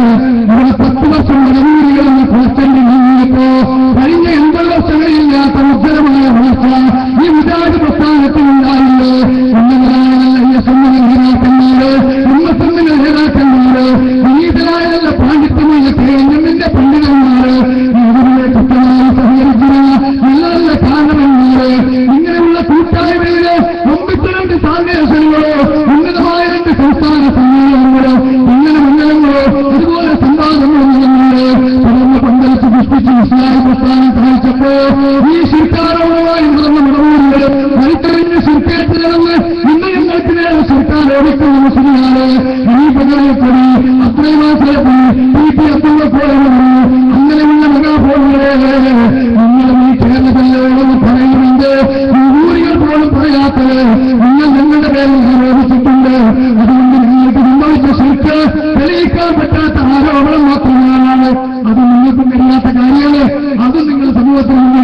സമ്മതിക്കണമെന്നാണ് നിങ്ങൾക്ക് പറയാനുള്ളത്. ബാക്കി കേട്ടോളൂ. ഇസ്ലാമിക ജീവിതം എന്ന് പറയുന്ന പുസ്തകം, ആ പുസ്തകത്തിൽ എന്താ പറഞ്ഞത്? ജിന്ന് വടവൂരികളിപ്പോ ചിരിക്കാൻ വലിയ കാത്തിട്ടുണ്ടാവും, പക്ഷെ ചിരിയൊന്നുമല്ല. ആരും ഇട്ടുകൊടുത്തേക്കണം, മനസ്സിലായോ? ഇപ്പൊ നവമടമണികൾക്കും ജിന്നുകൾ കേൾക്കുമ്പോൾ ചിരിയൊന്നുമല്ല. ഇസ്ലാമിക ജീവിതം കേൾക്കുമ്പോഴും ആവേശമൊന്നും ഉണ്ടാവില്ല. അവരെ തല പിടിച്ചിട്ട് ഇങ്ങനെ കണ്ണൊക്കെ നിർത്തിയിട്ട് ശരിക്കും പിടിച്ചു വെച്ചോട്ടുണ്ടെങ്കിൽ അപ്പോഴേ അത് വായിക്കുള്ളൂ. കാരണം എന്താ, ഇപ്പൊ ആ നവമണിക്ക് കയറിയിട്ട് ഇതിനൊക്കെ നിഷേധിക്കുന്നതിലേക്കാണ് പോയിട്ടുള്ളത് അല്ലേ? അപ്പൊ ഇസ്ലാമിക ജീവിതം അന്ന് വായിച്ച് അവർക്ക് താക്കി നൽകിയുണ്ട്. ഈ ഇസ്ലാമിക ജീവിതം നിങ്ങളുടെ മുമ്പിലേക്ക് നിങ്ങൾ തറക്കുകയാണ്. ബാക്കി കേട്ടോളൂ. ചിരിയരുത് ഇതൊക്കെ പറയുമ്പോഴേ ഇപ്പൊ വലിയ ചിരിയൊന്നും ഉണ്ടാവില്ല, നിങ്ങൾക്ക് ഞങ്ങൾക്കറിയാം. അതുകൊണ്ട് നന്നായി വിക്കിട്ട് ചിരിച്ചോ. മലയാളം മനസ്സിലായിട്ടില്ല എങ്കിൽ മലയാളത്തിൽ എഴുതി വെച്ചിട്ടുണ്ട്. അതെന്താണത്? ജിന്ന് അഥവാ ഭൂതവർഗമാകട്ടെ മനുഷ്യരെക്കാൾ രൂക്ഷവും ഗതാഗത വേഗതയുള്ളതുമാണ്. അങ്ങനെ സാധാരണ മനുഷ്യർക്ക് കഴിയാത്ത പലതും അതിന് കഴിയുന്നു. എന്തേ? സാധാരണ മനുഷ്യർക്ക് കഴിയാത്ത പലതും അതിന് പറഞ്ഞ ജിന്നിന് കഴിയുന്നു. ഓ ശരി ശരിക്ക് കാരണം ആ ജിന്നിന് കഴിയുന്നു എന്ന് പറഞ്ഞില്ലേ? അത് ശരി, ആയിക്കോട്ടെ. 1 2 അമാരി പറയണേ. അങ്ങനെ നിങ്ങൾ അങ്ങോട്ട് കാണാത്ത വിധത്തിൽ അവർ നിങ്ങളെ കാണുന്നുവെന്ന് ഖുർആൻ സൂറത്ത് അറാഫിൽ പറയുന്നുണ്ട്. രക്തസഞ്ചാരമുള്ളിടത്തെല്ലാം പിശാച് സഞ്ചരിക്കുമെന്ന് ഒരു നബിവാക്യത്തിൽ നാം കണ്ടു കഴിഞ്ഞല്ലോ. മനുഷ്യനെ വഴിപിഴപ്പിക്കാൻ നാനാവിധത്തിൽ പിശാച് ശ്രമിക്കുമെന്നും ഖുർആൻ പറഞ്ഞിട്ടുള്ളതാണ്.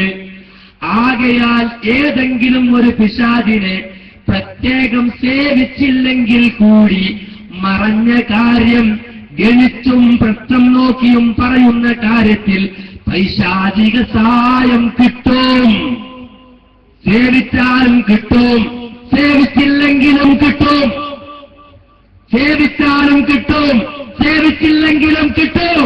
സക്കരിയ സലാഹിയല്ല, ശംസുദ്ദീൻ പാലത്തല്ല, അമാനി മൗലവി. എന്തേ ആയത്തോതി കൊടുത്ത അമാനി മൗലവി പഠിക്കട്ടെ. അള്ളാഹുവിന്റെ കബറിനും തേടി പോയിക്കോളൂ. ഇത് അവിടെ പോയിട്ട് നവൂരികൾക്ക് പോയി കൊടുത്തായത്ത് അന്ന് അമാനി മൗലവിയുടെ അവർക്ക് തിരിഞ്ഞിട്ടില്ലെങ്കിൽ ഒന്ന് തിരിയാത്തത് അമാനികൾക്ക് ഇങ്ങനെ തിരുത്തി കൊടുത്താൽ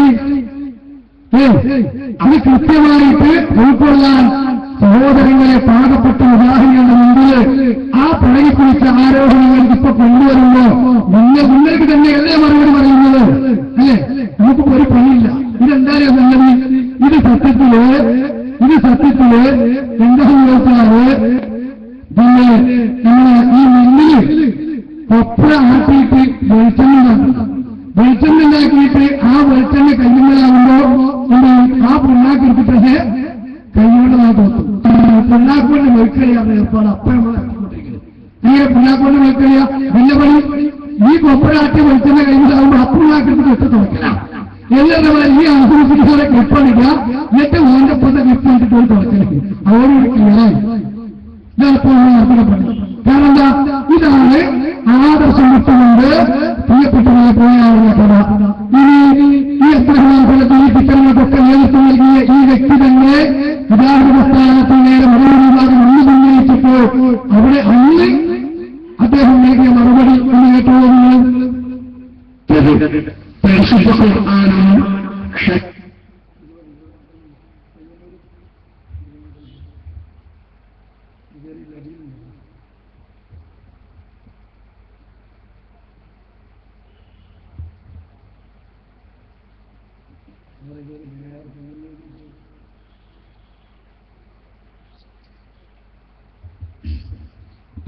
വെച്ചുകൊണ്ട് അബ്രഹാം ഫലത്തിൽ സംസാരിക്കുകയാണെങ്കിൽ ജനങ്ങളോട് വിളിച്ചു പ്രാർത്ഥിക്കാമെന്ന് പറയുന്ന ഒരൊറ്റ മുജാഹിദുകളും വിളിച്ചു പ്രാർത്ഥിക്കാമെന്ന് മുജാഹിദുകളിൽ ഒരു വിഭാഗത്തിന് അഭിപ്രായമുണ്ട് എന്ന് നോട്ടീസ് എഴുതി പ്രസംഗിച്ച് നാടുമൂല നടക്കുന്ന ചില ആളുകളുണ്ട്. അങ്ങനെ ഒരു അഭിപ്രായം മുജാഹിദ് പ്രസ്ഥാനത്തിനില്ല എന്ന് സംശയലേശമെന്ന് ഇവർ വിശദീകരിച്ചു കഴിഞ്ഞു. എന്നും അനാവശ്യമായി അത്തരം ഉദ്ദേശങ്ങൾ വെച്ചുകൊണ്ട് ഒരു പദം എന്ന് പറഞ്ഞ് അത്തരം ദുർവ്യാഖ്യാനങ്ങളുമായി നടക്കേണ്ടതില്ല. സഹോദരങ്ങളെ, ഈ സത്യമായി കേട്ടില്ലേ? ഇതെല്ലാം ഇവിടെ മുജാഹിദ് പ്രസ്ഥാനം വളരെ ഐക്യത്തോടുകൂടി ഈ തൗഹീദ് സഹോദരമായി ശിർക്കിനെതിരെയുള്ള പടവട്ടവുമായി രംഗത്ത് വന്നപ്പോൾ അന്ന് ഇത്തരത്തിലുള്ള ചേരിപ്പോരില്ല ഭൗതിക താല്പര്യങ്ങൾക്ക് വേണ്ടി പ്രവർത്തിച്ച് അന്ന് ഫലം കാണാത്ത ഒരു കാലമായതുകൊണ്ട് അന്ന് കൃത്യമായി മുജാഹിദുകളുടെ കൂടെ കൂടി ആരോപണത്തിന് മറുപടി പറഞ്ഞതാണെന്ന് കേട്ടത്. എന്നാൽ ഇന്ന് ഇപ്പറഞ്ഞ ആളുകൾ നേരെ പാടി മാറി ഈ അവസ്ഥയിലേക്കെത്തി മോഹിതത്തിന് ശിക്ഷ ലഭിച്ചതിനെ പറ്റി കെ സക്കരിയ സലാഹി തന്നെ വിശദീകരിക്കട്ടെ. ഇപ്പോഴത്തെ അവസ്ഥ എന്താണ്? പത്രങ്ങളിൽ മുഴുവൻ വന്നു ജിന്നുകളെ വിളിച്ച് പ്രാർത്ഥിക്കാം, ജിന്നുകളെ വിളിച്ച് സഹായം തേടാം, മലക്കുകളെ വിളിച്ച് സഹായം തേടാമെന്ന വാദമുള്ളത് കൊണ്ടാണ് സക്കരിയ സലാഹി പുറത്താക്കിയത്. ആ വാദം തിരുത്താൻ തയ്യാറായില്ല, ഒപ്പിട്ട് കൊടുക്കാൻ തയ്യാറായില്ല എന്നൊക്കെ പറഞ്ഞിട്ട് പത്രങ്ങളിൽ വാർത്ത വന്നു. ഞാൻ നേതൃത്വത്തിന് കത്ത് കൊടുത്തു, ഇതല്ലല്ലോ വിഷയം, പുളിക്കൽ പ്രസംഗിച്ചതാണ്, പുളിക്കൽ പ്രസംഗിച്ച അതൊന്നുമല്ലല്ലോ വിഷയം, അതുകൊണ്ട് ഞാൻ നിഷേധിക്കുന്നത് പോലെ നിങ്ങളും നിഷേധിക്കണം. ഞങ്ങൾ കൊടുത്തതൊന്നല്ല. പത്രക്കാരെ വിളിച്ച് ചോദിച്ചപ്പോൾ നേരത്തെ തേജസ് വാർത്തയെക്കുറിച്ച് പറഞ്ഞതുപോലെ തന്നെയാണ്, വിശ്വസനീയ കേന്ദ്രങ്ങളിൽ കിട്ടിയിട്ട് തന്നെ ഞങ്ങൾ കൊടുത്തത്. വാർത്ത വായിച്ചാലും മനസ്സിലാകും, പുറത്തുള്ള ഒരാൾക്ക് അറിയാൻ കഴിയാത്ത കാര്യങ്ങൾ വാർത്തയിൽ വന്നു. ഞാൻ പത്രങ്ങൾക്ക് പോയി കൊടുത്തു, ജിന്നുകളെ കുറിച്ച് പ്രാർത്ഥിക്കുന്നത് ശിർക്കാണ്, അവരോട് സഹായം തേടുന്നത് ശിർക്കാണ്. ആ കാര്യത്തിൽ മുജാഹിദുകൾക്കിടയിൽ അഭിപ്രായ വ്യത്യാസമില്ല. വേറെ ചില ചാരപ്പണികളും ഗൂഢപ്രവർത്തനങ്ങളും സംഘടനയിൽ നടക്കുന്നുണ്ട്, അത് മൂടിവെക്കാനാണ് ഇത്തരം ആരോപണങ്ങളുമായി ചില ആളുകൾ രംഗത്ത് വന്നിട്ടുള്ളത് എന്ന് എനിക്ക് പത്രങ്ങളിൽ വാർത്ത കൊടുക്കേണ്ടി വന്നു. ഇനി ഞാൻ എന്ത് ചെയ്യും? പത്രങ്ങളിലൊക്കെ വാർത്ത കൊടുത്തു, ഞാൻ ശിർക്കിലേക്ക് പോയി എന്ന് പ്രചരിപ്പിച്ചു. ഇനിയിപ്പോ ഞാൻ മരിച്ച മയ്യത്ത് സ്കരിക്കാൻ പറ്റുമോ എന്നിടത്താണ് ഇപ്പൊ ആളുകളുള്ളത്. ആ രീതിയിൽ തന്നെ ശിർക്കിലേക്ക് പോയ പക്ഷിയായ മലക്കിനെ ജിന്നിനെ വിളിച്ച് പ്രാർത്ഥിക്കാറില്ല, പിന്നെ ഇനി എന്താ വരാനുള്ളത്? മൈത്രീശയ്ക്ക് രക്ഷിക്കണേ, മദ്രീങ്ങളെ കാക്കണേ എന്ന് പറയുന്നത് പോലെ ജിന്നെ കാക്കണേ എന്നാ ഞാനൊക്കെ പറയുന്നതാണ്. അത് എന്റെ പേരിൽ മാത്രം നിൽക്കൂല, അവരുടെ കയ്യിൽ ഹിറ്റ് ലിസ്റ്റ് ഉണ്ട്, ഓരോരുത്തരായി വെട്ടി നിരത്തിക്കൊണ്ടിരിക്കുകയാണ്. അപ്പൊ ഇങ്ങനെ പച്ചയായ കളവ് സംഘടനയിൽപ്പെട്ട ആളുകൾ പറയാ. ഒരു മനുഷ്യനെ സംബന്ധിച്ചിടത്തോളം സഹിക്കാവുന്ന ഏറ്റവും വലിയ ആരോപണമാണ്, സഹിക്കാൻ കഴിയാത്ത ആരോപണമാണ്, അല്ലെ? ഒരാൾ വ്യഭിചാരത്തിലേക്ക് പോയി, മോഷണത്തിലേക്ക് പോയി എന്നൊക്കെ പറയുന്നതിനേക്കാൾ എത്രയോ ഗുരുതരമാണ് ശിർക്കിലേക്ക് പോയി എന്ന് പറയുന്നത്. ആ കടുത്ത ആരോപണമാണ് യഥാർത്ഥത്തിൽ സുഹൃത്തുക്കളെ പത്രങ്ങളിൽ പോയി വന്നിട്ടുള്ളത്. അതുകൊണ്ട് തന്നെ മുജാഹിദ് പ്രസ്ഥാനത്തിൽ ഇപ്പോൾ ശിർക്കിലേക്കുള്ള ഒരു ഒഴുക്ക് നടന്നുകൊണ്ടിരിക്കുകയാണ്.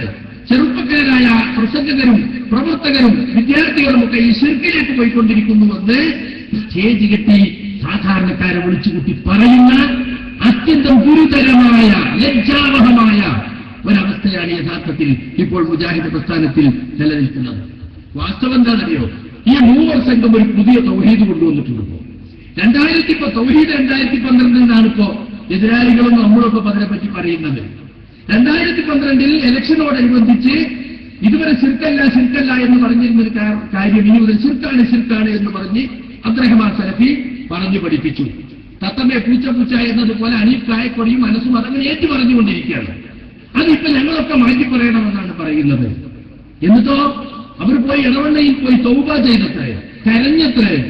അവർ രണ്ടുപേര് കരഞ്ഞാട്ടിയിരുന്നതാണോ ഈ പ്രശ്നം? മുജാഹിദ് പ്രസ്ഥാനം നാളിതുവരെ കാത്തു സൂക്ഷിച്ച തൗഹീദ് അതിനെ അടിസ്ഥാനപരമായി മാറ്റം വരുത്തുമ്പോ ഇവർ രണ്ടുപേരെയും കൊണ്ടുപോയി അബ്ദുറഹ്മാൻ സലഫി കുസു എന്ന് പറഞ്ഞിട്ട് അവരെ കൊണ്ട് ഏത്തമിടിച്ചിട്ട് കാര്യമുണ്ടോ? ഇതൊരു പ്രസ്ഥാനത്തിന്റെ ആദർശമല്ല. സുഹൃത്തുക്കളെ, സഹോദരങ്ങളെ, മുജാഹിദ് പ്രസ്ഥാനത്തിന്റെ ആദർശത്തിൽ ഒരു മാറ്റവും വന്നിട്ടില്ല. മുജാഹിദ് പ്രസ്ഥാനം ഇതുവരെ ശിർക്കല്ല എന്ന് പറഞ്ഞത് ഇപ്പോഴും ശിർക്കല്ല, ഇതുവരെ ശിർക്കല്ല എന്ന് പറഞ്ഞാൽ ഇപ്പൊ ശിർക്കാകുകയോ ഇതുവരെ ശിർക്കാണ് എന്ന് പറഞ്ഞ് ശിർക്കല്ല ഇത് പറയുകയോ ചെയ്താൽ ഗുരുതരമായ ആദർശ മാറ്റമാണ് മുജാഹിദ് പ്രസ്ഥാനത്തിൽ ഉണ്ടാകുന്നത്. അങ്ങനെയൊന്നും ഉണ്ടായിട്ടില്ല. ഇത് ജനങ്ങൾക്ക് വ്യക്തമാക്കി കൊടുക്കേണ്ട ബാധ്യത എനിക്കുണ്ട്. കാരണം എന്നെ സംബന്ധിച്ച് ശിർക്കാരോപണം നടത്തി. മാത്രമല്ല, ഈ പ്രസ്ഥാനത്തിന്റെ തൗഹീദ് തന്നെ ഇപ്പോൾ 2012 മുതൽ പുതിയ തൗഹീദാക്കി മാറ്റി എന്ന് പറയുമ്പോൾ അതിങ്ങനെ ഇവർ സ്റ്റേജ് കെട്ടി പ്രസംഗിക്കുമ്പോൾ അത് തെറ്റാണ്. അങ്ങനെ മാറ്റം വന്നിട്ടില്ല. അങ്ങനെ കേരളത്തിലെ മുജാഹിദുകൾക്ക് മാത്രം ഒരു പുതിയ തൗഹീദ് വ്യാഖ്യാനം പറ്റുകയില്ല. ലോകത്തുടനീളമുള്ള സലഫി പണ്ഡിതന്മാർ പിന്തുടരുന്ന തൗഹീദ് വ്യാഖ്യാനത്തിനപ്പുറം അബ്ദുറഹ്മാൻ സലഫി രണ്ടാളും കൂടി കുസു എന്ന് പറഞ്ഞാൽ തൗഹീദ് മാറാൻ പോകുന്നില്ല എന്ന് ജനങ്ങളെ പറഞ്ഞു കൊടുക്കേണ്ട ബാധ്യത നമുക്കുണ്ട്. അതാണ് ഇവിടെ നിർവഹിക്കുന്നത്. അല്ല ഒരു വ്യക്തി വൈരാഗ്യമോ ആദർശത്തിനപ്പുറത്തുള്ള എന്തെങ്കിലും രോഷമോ ഇതിലില്ല. അധികാരമോഹത്തിന്റെ പ്രശ്നമോ സാമ്പത്തിക പ്രശ്നമോ പ്യൂർ കറ കളഞ്ഞ ദീനി വിഷയം മാത്രമാണ് വാസ്തവത്തിൽ ഇതിലുള്ളത്. അത് ഞാൻ നിങ്ങൾക്ക് ഓർമ്മപ്പെടുത്തുവാൻ വേണ്ടിയാണ് വാസ്തവത്തിൽ നാം ഇവിടെ സംഘടിച്ചിട്ടുള്ളത്. എത്രയോ സ്റ്റേജുകളിൽ ഞാൻ ചോദിച്ചു, സുഹൃത്തുക്കളെ, ഞാൻ ജിന്നിനെ വിളിച്ച് പ്രാർത്ഥിക്കാം അല്ലെങ്കിൽ മലക്കെ വിളിച്ച് പ്രാർത്ഥിക്കാമെന്ന വാദമുള്ള ആളായി, അല്ലെങ്കിൽ സഹായം തേടാമെന്ന വാദമുള്ള ആളായി നിങ്ങൾ പറയുന്നല്ലോ. നിങ്ങളൊന്ന് പറഞ്ഞതാ, എവിടെ ഞങ്ങളത് പറഞ്ഞത്? എത്രയോ സ്റ്റേജുകളിൽ പറഞ്ഞു. ജീവിതത്തിന്റെ ഒരു ഘട്ടത്തിലും ഒരു സഹായത്തിനും ഒരു ജിന്നിനെയും മലക്കനെയും വിളിച്ച് പ്രാർത്ഥിക്കാൻ പാടില്ല. അതാണ് ഇസ്ലാമിന്റെ നിയമം. ഭൗതികമെന്നോ അഭൗതികമെന്നോ ഒരു വ്യത്യാസവുമില്ല. ഒരു സഹായവും ഒരു ജിന്നിൽ നിന്നും ഒരു മലക്കിൽ നിന്നും തേടാൻ ഇസ്ലാമിൽ പാടില്ല. പാടുണ്ടെന്ന് ആരും ഇവിടെ പറഞ്ഞിട്ടുമില്ല, വാദിച്ചിട്ടുമില്ല.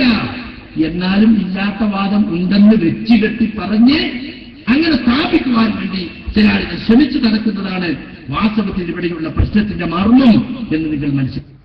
അപ്പൊ സഹോദരങ്ങളെ, അതാണ് ഇപ്പോൾ നടക്കുന്ന കാര്യങ്ങളുടെ അവസ്ഥയായി നമ്മൾ മനസ്സിലാക്കേണ്ടതുണ്ട്. അപ്പോൾ യഥാർത്ഥത്തിലൂടെ മൻഹജ് സലഫിൽ നിന്നുള്ള മുമ്പേ അംഗീകരിച്ചു പോകുന്ന ഒരു മാതൃകയാണ് മാർഗം. വിശുദ്ധ ഖുർആൻ പരിസരത്തും സ്വീകരിക്കുന്നതിനും ആചരിക്കുന്നതിനും പ്രബോധനം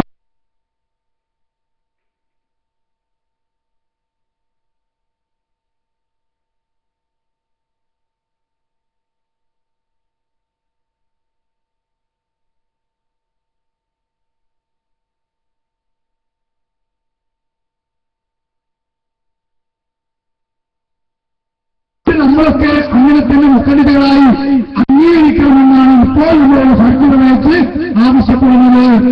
സത്യത്തിൽ ഇത് മൻഹജ് സലഫല്ല, മറിച്ച് മൻഹജ് അബ്രഹ്മാനിയാണ്. അബ്രഹ്മാന്റെ മൻഹജാണ്.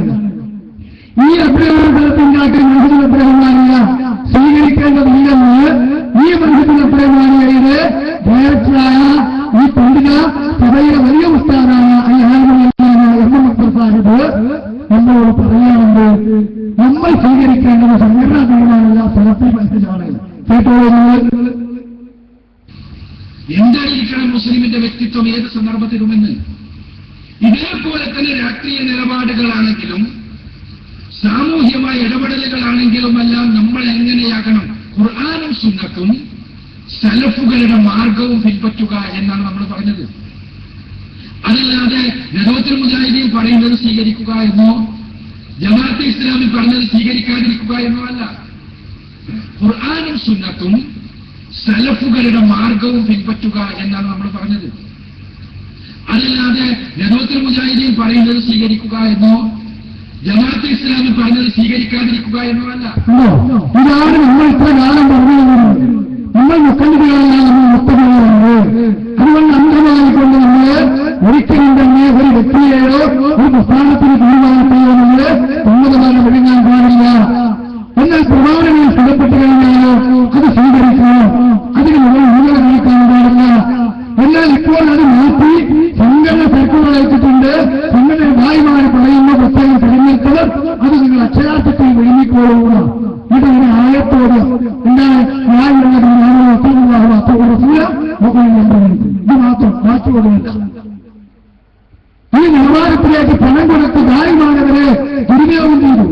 റിയാദിലുള്ള ഒരു ഇസ്ലാമിക് സെന്ററിലെ ദാരി ഈ സർക്കുലർ അനുസരിച്ച് ജനങ്ങളെ അടിച്ചേൽപ്പിക്കുന്ന ഒരു പുതിയ അക്രാമിയത്തെ പൗരോഹിത്യം എന്ന് കേട്ടോളുന്നത്.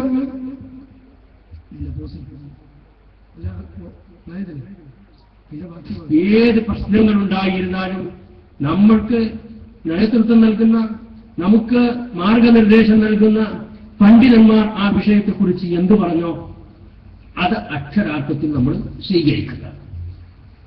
ഇത് ഇന്നുള്ളതല്ല. കാലാകാലങ്ങളിൽ ഏകദേശം 10-60 വർഷങ്ങളോളമായി നമ്മുടെ സംഘടന നിലവിൽ വന്നിട്ട് അന്ന് മുതൽ ഈ രീതിയാണ് നമ്മുടെ സംഘടന സ്വീകരിച്ചിരിക്കുന്നത്. മുൻഗാമികൾ പ്രാണി കഴിച്ച് പുറത്തുവെത്തിയ ഈ സംഘടന അടുത്ത കാലത്ത് നിർമ്മിക്കുന്നത് ഏകാധിപതിയായി കടന്നു വന്ന ചില വ്യക്തികൾ അടിച്ചേൽപ്പിക്കപ്പെട്ട നിലപാട്. എന്നിട്ട് മുൻഗാമികളായ പണ്ഡിതന്മാരോ നേതൃത്വം സ്വീകരിച്ച നിലപാടെന്നാണ്. അല്ല അവർ സ്വീകരിച്ച നിലപാട് എന്താണെന്ന് സുന്നത്തും സലഫുകളുടെ മാർഗവും പിൻപറ്റുക എന്നാണ് നമ്മൾ പറഞ്ഞത്. അതല്ലാതെ നദവത്തുൽ മുജാഹിദീൻ പറയുന്നത് സ്വീകരിക്കുക എന്നോ ജമാഅത്തെ ഇസ്ലാമി പറഞ്ഞത് സ്വീകരിക്കാതിരിക്കുക എന്നോ അല്ല. നബിയും പറഞ്ഞത് നിങ്ങൾ സ്വീകരിക്കേണ്ടത് എപ്പോഴാണ്? ഖുർആനും സുന്നത്തും അനുസരിച്ചവർ പറയുന്നിടത്തോളം കാലമാണ്. നാളെ മുജാഹിദ് സ്റ്റുഡൻസ് മൂവ്മെന്റ് നിങ്ങളോട് ഖുർആനിലും സുന്നത്തിന്റെ ഒരു കാര്യം പറഞ്ഞാൽ മുജാഹിദ് സ്റ്റുഡൻസ് മൂവ്മെന്റിനോട് നിങ്ങൾക്ക് പോകാൻ പറയുക, അവരോട് നിങ്ങളുടെ വഴിയിൽ നിന്ന് മാറിപ്പോകാൻ പറയുക, ഖുർആനും സുന്നത്തും അനുസരിച്ച് നിങ്ങൾ ജീവിക്കുക. ഇതാണ് നിങ്ങൾക്ക് പറയാനുള്ളത്. അങ്ങേയത്തിൽ ബഹുമാനിക്കുന്ന ആദരിക്കുന്ന സ്ഥാനം കൊടുത്ത് സകല സമസ്യകളും വേർതിരിച്ച് അഖിലസാഹിന്റെ കൂടെ പ്രവർത്തിക്കുന്ന ഉച്ചോട്ടുള്ള പ്രവർത്തകരെ എന്താ അമ്മയമ്മ പഠിപ്പിച്ച മൂപ്പരിതല്ലേ നേതാക്കന്മാർ പറഞ്ഞതല്ല, പ്രധാനത്തിന്റെ ഗുണമെന്ന ക്രമമാണ്. അപ്പൊ ഖുർആനും സുന്നത്തും സലഫുകളുടെ മാർഗവും എന്ന് പഠിപ്പിച്ചിരുന്ന അഖിലസാഹിപ്പോ ഖുർആനും സുന്നത്തും ഒരിശാദമായിരുന്ന പ്രക്കാരനായ ഒരിശാദമായ മതവും എന്ന് നിലനിർത്തുകയും അപ്പൊ പറഞ്ഞ അഖിലസാഹി നീ പോയിപ്പോയി, നിങ്ങൾ കറിയെടുത്ത പൈസക്കാരിങ്ങോട്ട് വരില്ലേ, നിങ്ങളെങ്ങനെ അങ്ങോട്ട് പോകുന്നത് എന്നൊന്നും ചോദിച്ചു. മൂപ്പർക്ക് ദേശീയനായി മൂപ്പരാണ് ഞാൻ അങ്ങോട്ട് തന്നെ പോകുള്ളൂ. ആയിക്കോട്ടെ, അള്ളാഹു താഴെ വിടാത്ത് നൽകട്ടെ. കാരണം എന്നാണ് അള്ളാഹു പറഞ്ഞപ്പോൾ അള്ളാഹുവിന്റെ എല്ലാ വിധായത്തും ഉറപ്പിച്ചു നിർത്തുവാനാണ്. പ്രിയപ്പെട്ടവരെ, ആക്ഷേപിക്കാനോ പരീക്ഷിക്കാനോ വേണ്ടി പറഞ്ഞില്ല, ഖേദം കൊണ്ട് പറഞ്ഞില്ല. ഇങ്ങനെയുള്ള വ്യക്തിത്വങ്ങൾക്ക് ജനബന്ധമുള്ള നായകന്മാർക്ക് ഈ ഭൗതിക താല്പര്യങ്ങൾക്ക് വേണ്ടി ആദർശം മറച്ചുവെച്ച് ആദർശ പേരാളികൾക്ക് നേരെ ശിർക്കാരോപിച്ച് മഹത്തായ സമ്മേളനത്തിന്റെ നല്ല വേദികൾക്കുള്ള ദുരുപയോഗത്തിലൂടെ ഈ രൂപത്തിൽ കാണുകയുമ്പോൾ നമുക്ക് ഇവരെ കീഴ്പ്പെട്ടി കവലകളിൽ വിമർശിക്കേണ്ടി വരുന്ന സങ്കടമുണ്ട്.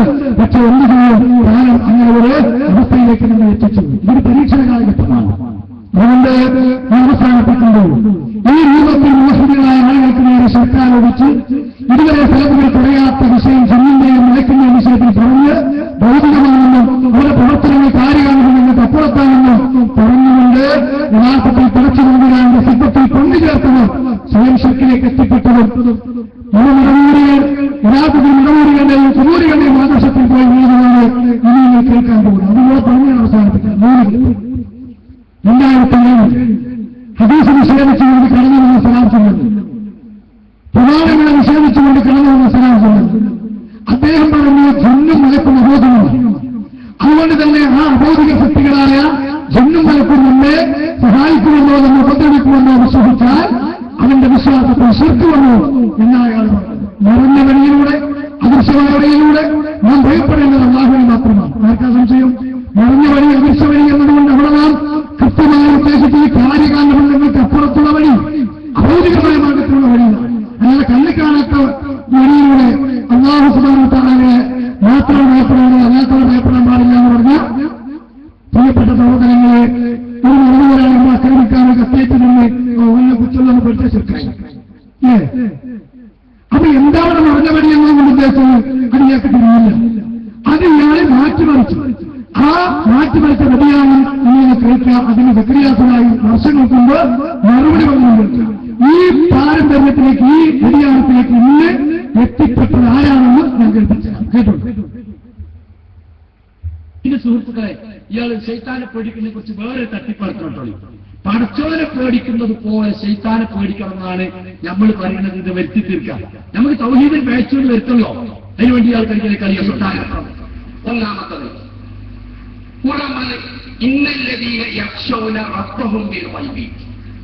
മറഞ്ഞ നിലക്ക് അള്ളാനെ മാത്രമേ പേടിച്ചാൻ പാടുള്ളൂ. മുസ്ലിങ്ങൾ എന്ന് പറഞ്ഞ മുബശ്ശിരീങ്ങൾ എന്ന് പറഞ്ഞാൽ പരമകാരുണ്യനെ മാത്രമേ മറഞ്ഞ നിലക്ക് ഭയപ്പെടുള്ളൂ എന്നാണ്. സൂറത്ത് മാഇദയിൽ പറഞ്ഞു ഇത് തെറ്റ് ചെയ്യാൻ ചില അവസരങ്ങൾ ഉണ്ടാക്കും. ആരാണ് മറഞ്ഞ നിലക്ക് പടച്ചവനെ പേടിക്കുക? അപ്പൊ തൗഹീദിന്റെ ഏറ്റവും മർമ്മമാണ് അഭൗതികമായ നിലക്ക് മറഞ്ഞ നിലക്ക് അള്ളാനെ കുറിച്ചാൻ പാടുള്ളൂ. വലിയ വിവരം വിളമ്പിനുള്ള നാട്യം, ഒരു ഇളി അല്ലേ, എന്ത് പൊട്ട പോയത്താനാണ് പറഞ്ഞത്. ഇവരാരാ പറഞ്ഞത് പടച്ചോനെ പേടിക്കുമ്പോൾ ശൈത്താനെ പേടിക്കാന്ന്? അഭൗതികമായ നിലക്ക് എന്ന് പറഞ്ഞാൽ എന്താ അർത്ഥം? കണ്ണ് കാണാത്ത നിൽക്കുന്ന കാര്യകാരണ ബന്ധങ്ങൾക്കപ്പുറത്ത് നമ്മളെ ഉപദ്രവിക്കാൻ പടച്ചോന് മാത്രമേ കഴിയുള്ളൂ. ഈ ലോകത്ത് എന്തൊരു സംഗതി നടന്നാലും അതിന്റെ പിന്നിൽ ഒരു ഭൗതിക കാരണം നമുക്ക് കണ്ടെത്താൻ സാധിക്കും. അങ്ങനെ ഒരു കാരണവും കാണാത്ത നിലക്കുള്ള ഉപദ്രവമോ സഹായമോ ഉണ്ടായിട്ടുണ്ടെങ്കിൽ അത് അല്ലാഹുവിൽ നിന്നാണ് എന്ന് പറഞ്ഞു. അതാണ് അഭൗതികം എന്നുള്ള അർത്ഥം. സബബ മുസബവാത്തിന് അപ്പുറത്തുള്ളത്, കാര്യകാരണ ബന്ധങ്ങൾക്ക് അപ്പുറത്ത്. ആ നില കാര്യമുള്ള പിശാചിനെ പേടിക്കുന്നില്ല. പൊട്ട പോയത്തം പറയാം, അത് മുടിഞ്ഞു നടക്കാൻ കുറച്ച് വിവരം കേട്ട മനുഷ്യന്മാരും നിങ്ങൾ ആലോചിച്ച് നോക്കണം. ശൈത്താനെ പേടിക്കുന്നത് അള്ളാനെ പേടിക്കുന്നത് പോലെ കാര്യകാരണബന്ധങ്ങൾക്കപ്പുറത്ത് നമ്മളെ സഹായിക്കാനോ ഉപദ്രവിക്കാനോ ശൈത്താന് സാധിക്കുമെന്ന് ആരാണ് പറഞ്ഞത്? ശൈത്താൻ നമ്മളെ കണ്ണ് കാണുന്നില്ല എന്നുള്ളത് ശരിയാ. അദൃശ്യം എന്ന വാക്ക്, മറഞ്ഞ മാർഗം എന്ന വാക്ക് ഇയാൾക്ക് മനസ്സിലായിട്ടില്ല. അതപ്പുറത്തെ പ്രശ്നം. വേറൊരു പ്രശ്നമല്ല. അഭൗതികം, അദൃശ്യമാർഗം, മറഞ്ഞ മാർഗം എന്നൊക്കെ പറഞ്ഞാൽ കാര്യകാരണ ബന്ധത്തിനപ്പുറത്തുള്ള മാർഗം എന്നാണ്. ആ നിലയ്ക്ക് നമ്മൾ ഉപദ്രവിക്കാൻ അള്ളാഹ്ക്ക് മാത്രമേ സാധിക്കുള്ളൂ. ജിന്നിനും സാധിക്കില്ല, മലക്കിനും സാധിക്കില്ല, മഹാത്മാക്കൾക്കും സാധിക്കില്ല, അർവാഹികൾക്കും സാധിക്കില്ല, ഒരു സിദ്ധിക്കും സാധിക്കില്ല. ഇതാണ് അബോധികമായ നിലയ്ക്ക് പേടിക്കുക, അബോധികമായ നിലയ്ക്ക് പ്രതീക്ഷ അർപ്പിക്കുക എന്നൊക്കെ പറഞ്ഞുകൊണ്ട് ഉദ്ദേശിക്കുന്നത്. അപ്പൊ അള്ളാഹു നിശ്ചയിച്ച കാര്യകാരണങ്ങളുടെ പരിധിയിൽപ്പെട്ട ഉപദ്രവം തന്നെയാണ് ശൈത്താന്റെ ഉപദ്രവം. ശൈത്താൻ നമ്മൾ ഉപദ്രവിക്കുന്നത് അള്ളാഹു അവനെ ഉപദ്രവ കാരണമായി നിശ്ചയിച്ചത് കൊണ്ടാണ്. മലക്കുകൾ നമ്മൾ സഹായിക്കുന്നുണ്ടെങ്കിൽ അള്ളാഹു നിശ്ചയിച്ചതാണ്. മനസ്സിലായില്ലേ? അപ്പൊ സഹോദരങ്ങളെ, അവരിൽ നിന്ന് സഹായം അത് അഭൗതികമാണെന്ന് പറയാൻ പാടില്ല, അത് ഭൗതികമാണ്. അവരെ ഉപദ്രവിക്കുന്നത്, അവരിലൂടെ ലഭിക്കുന്ന ഒരു ഉപദ്രവം അത് അഭൗതികമാണെന്ന് പറയാൻ പാടില്ല, അത് ഭൗതികമാണ്. അതിന് അഭൗതികമെന്നും കാര്യമാണ് ബന്ധങ്ങൾക്ക് അപ്പുറത്തുമെന്ന് പറഞ്ഞാൽ യഥാർത്ഥത്തിൽ അല്ലാഹുവിൽ പങ്കുവെക്കുന്ന തുല്യല്ല. അഭൗതികമായ രൂപത്തില് നിന്നെ അറിയുവാനും നമ്മുടെ ജീവിതത്തിൽ ഇടപെടാൻ കഴിയുന്ന ശക്തി അല്ലാഹു തആല മാത്രമാണ്. അത് ഈ സൃഷ്ടികൾക്ക് ഭവിച്ചോട്ടതിനെ പഠിച്ചോന് എന്ത് പ്രസിദ്ധിയാണ്. ഈ വ്യതിയാനത്തിലേക്ക് സഹോദരങ്ങളെ ഇപ്പോ ഈ കേന്ദ്രങ്ങളുടെ ഗുരുതരമായ ഫോക്കസും അതിലകപ്പെട്ടുള്ള ആളുകൾ പെട്ടു. ഞാനോ ഒരാപെട്ടി കഥയിലെന്ന് പറഞ്ഞ ഈ കേന്ദ്രങ്ങളിൽ ജന്മ അഭൗതികം തന്നെ എന്നുള്ളത് കേസി അതിനകത്ത് ഇറക്കുമൊക്കെ രേഖകൾ എഴുതിയത് ജന്മ അഭൗതികം തന്നെ, നിനക്ക് അഭൗതികം തന്നെ. അപ്പൊ അവരെ സഹായിക്കുമെന്ന് വിശ്വസിച്ചാൽ ചെറുക്കായില്ലേ? അപ്പൊ സഹോദരങ്ങളെ അതിനെ സഹായത്തെ തള്ളേണ്ടി വരില്ലേ? അതാണ് ഇപ്പോ 100 ദിവസം തലക്ക് കയറിയാൽ എന്താണ് അഭാവം. അത് കേട്ടാൽ അത്രയും തലത്തിന്റെ വാചകത്തിന് ബോധ്യമാണ്. ഞാൻ പറയുകയാണ്, ജന്മം നിനക്കും അഭൗതികമാണ്, അവരുടെ സഹായം അഭൗതികമാണ്, അത് ശിർക്കാണ്. അങ്ങനെ അവർ സഹായിക്കുന്ന വിശ്വസിച്ചവർ തേടി ആത്മീയന്റെ കഴിവ്, ആത്മീയന്റെ കഴിവ് അദൃശ്യമായ കഴിവാണ്, അഭൗതികമായ കഴിവാണ്. അതുകൊണ്ട് അദൃശ്യമായ ജിന്നിനോട് ആ ജിന്നിന്റെ കഴിവിൽപ്പെട്ടത് ചോദിക്കുന്നത് അദൃശ്യമായ രീതികളുടെ ചോദ്യമാണ്, അഭൗതികമായ രീതികളുടെ ചോദ്യമാണ്. അതുകൊണ്ടാണ് ജിന്നിന്റെ കഴിവിൽപ്പെട്ടത് ചോദിക്കുന്നതും ശിർക്കാണ്, ശിർക്കാണ്, ശിർക്കാണെന്ന് പറയും. ഇത് സംശയിക്കുന്ന ന്യായീകരിക്കാൻ പോകുന്ന. അപ്പൊ സഹോദരങ്ങളെ, ഈ സംശയിക്കുന്ന ന്യായീകരിക്കാൻ പോകുന്ന നമുക്ക് ശിർക്ക് ആരോപിക്കാൻ വേണ്ടി നമ്മൾ കണ്ടെത്തുകയാണ്. പക്ഷേ താൻ തിരിച്ചറിഞ്ഞ താൻ തന്നെയുള്ളൂ. എന്താ? ജിന്ന് അഭൗതികമാണ്, മലക്ക് അഭൗതികമാണ്, അതിന്റെ കഴിവിൽപ്പെട്ട കാര്യങ്ങൾ അഭൗതികം തന്നെയാണ്. അതുകൊണ്ട് ഒരു കാര്യം എന്നോട് ചോദിച്ചാൽ അത് ശിർക്കാണ്. അപ്പോ ജിന്ന് ഒരാളെ സഹായിക്കുമെന്ന് വിശ്വസിച്ചാണ് ശിർക്കാണ്, മലക്കൊരാളെ സഹായിക്കുന്ന വിശ്വസിച്ചാണ് ശിർക്കാണ്. കാരണം എന്താ? അഭൗതികമല്ലേ, അവരെ പ്രവർത്തനം അഭൗതികമല്ലേ. അപ്പൊ പിന്നെ ഏത് അഭീഷണം സ്വീകരിക്കാം? അതായത് ഇസ്ലാമിക ജീവിതം ഉൾക്കൊള്ളാൻ പറ്റും. അപ്പൊ സഹോദരങ്ങൾ എപ്പോഴും ആരും ജിന്നിനോട് സഹായം ചെയ്യുന്നില്ല, ജിന്നിനോട് പ്രാർത്ഥിക്കുന്നില്ല, അനുവദിക്കാനും പറയുന്നില്ല. പക്ഷെ ഇല്ലാത്തൊരു ആരോപണം ഒറ്റമുത്തിയിട്ട് പലതിരുന്ന സഹാസിന്റെ സിദ്ധാന്തം ഏറ്റെടുത്ത് ഇപ്പൊ സ്വയം ശക്തിയിലേക്ക് അകപ്പെട്ടു. കാരണം എന്താണ്? ഈ അഭൗതികമായ ഒന്നാമത്തെ ആളുകൾ മാത്രമേ സഹായിക്കുള്ളൂ. കാര്യകാല ബന്ധങ്ങൾക്ക് അതീതമായ നമ്മുടെ ജീവിതത്തിൽ അള്ളാഹു മാത്രമേ ഇടപെടുള്ളൂ എന്ന തൗഹീദിന്റെ അടിസ്ഥാനത്തിൽ മാറ്റം വരുത്താൻ ആരാധനയുണ്ട് മുസ്ലിയാക്കന്മാരാണ്. കാരണം അവർക്ക് മരിച്ചുപോയ മഹാത്മാക്കളെ സഹായിക്കുമെന്ന് വരുത്തണം. അതിനെന്താണ് അവർ ചെയ്തത്? ജന്മിന് കളിക്കുന്ന അബോധിയാക്കി. ഞാൻ പറയല്ല, സാക്ഷാൽ നെല്ലിക്കുത്തി ഇസ്മായിൽ മുസ്ലിയാണ് പറഞ്ഞ ആവശ്യങ്ങൾ കേട്ടോളി. അപ്പൊ അത്രയും മാസത്തിൽ പറഞ്ഞു, സലാസിന് പറഞ്ഞു ഒന്നാണെന്ന് ഈ ആദർശം കമ്മ്യൂണിസത്തിന്റേതാണെന്നുള്ളത് നോക്കിയാണ് കേട്ടു. അഭൗതികമായ സഹായമാണ് അള്ളാഹു ചെയ്യുന്നത്. അഭൗതികമായ സഹായം അള്ളാഹു അല്ലാത്തവർ ചെയ്യുകയില്ല എന്ന് ഖുർആനിലില്ല. അങ്ങനെ ഖുർആൻ ഒരാൾക്കും ധരിക്കാൻ കഴിയില്ല. നേരെ മറിച്ച് അഭൗതികമായ സഹായം അള്ളാഹു അല്ലാത്തവർ ചെയ്യും എന്ന് തന്നെയാണ് ഖുർആനിലുള്ളത്. ഒരു ചെറിയ ആയത്ത് മനസ്സിലാക്കിയാൽ മതി. വൽ മലായികത്തു ബഅദ ദാലിക വഹീർ. അള്ളാഹുവിന്റെ സഹായത്തിന് പുറമെ മലക്കുകളും സഹായിക്കുമെന്ന് ഖുർആൻ വ്യക്തമായി പറഞ്ഞിട്ടുണ്ട്. മലക്കുകളുടെ സഹായം ഭൗതികമല്ല, അഭൗതികമാണ്, സാധാരണമല്ല, അസാധാരണമാണ്. കാര്യകാരണ ബന്ധങ്ങൾക്ക് അതീതമാണ്.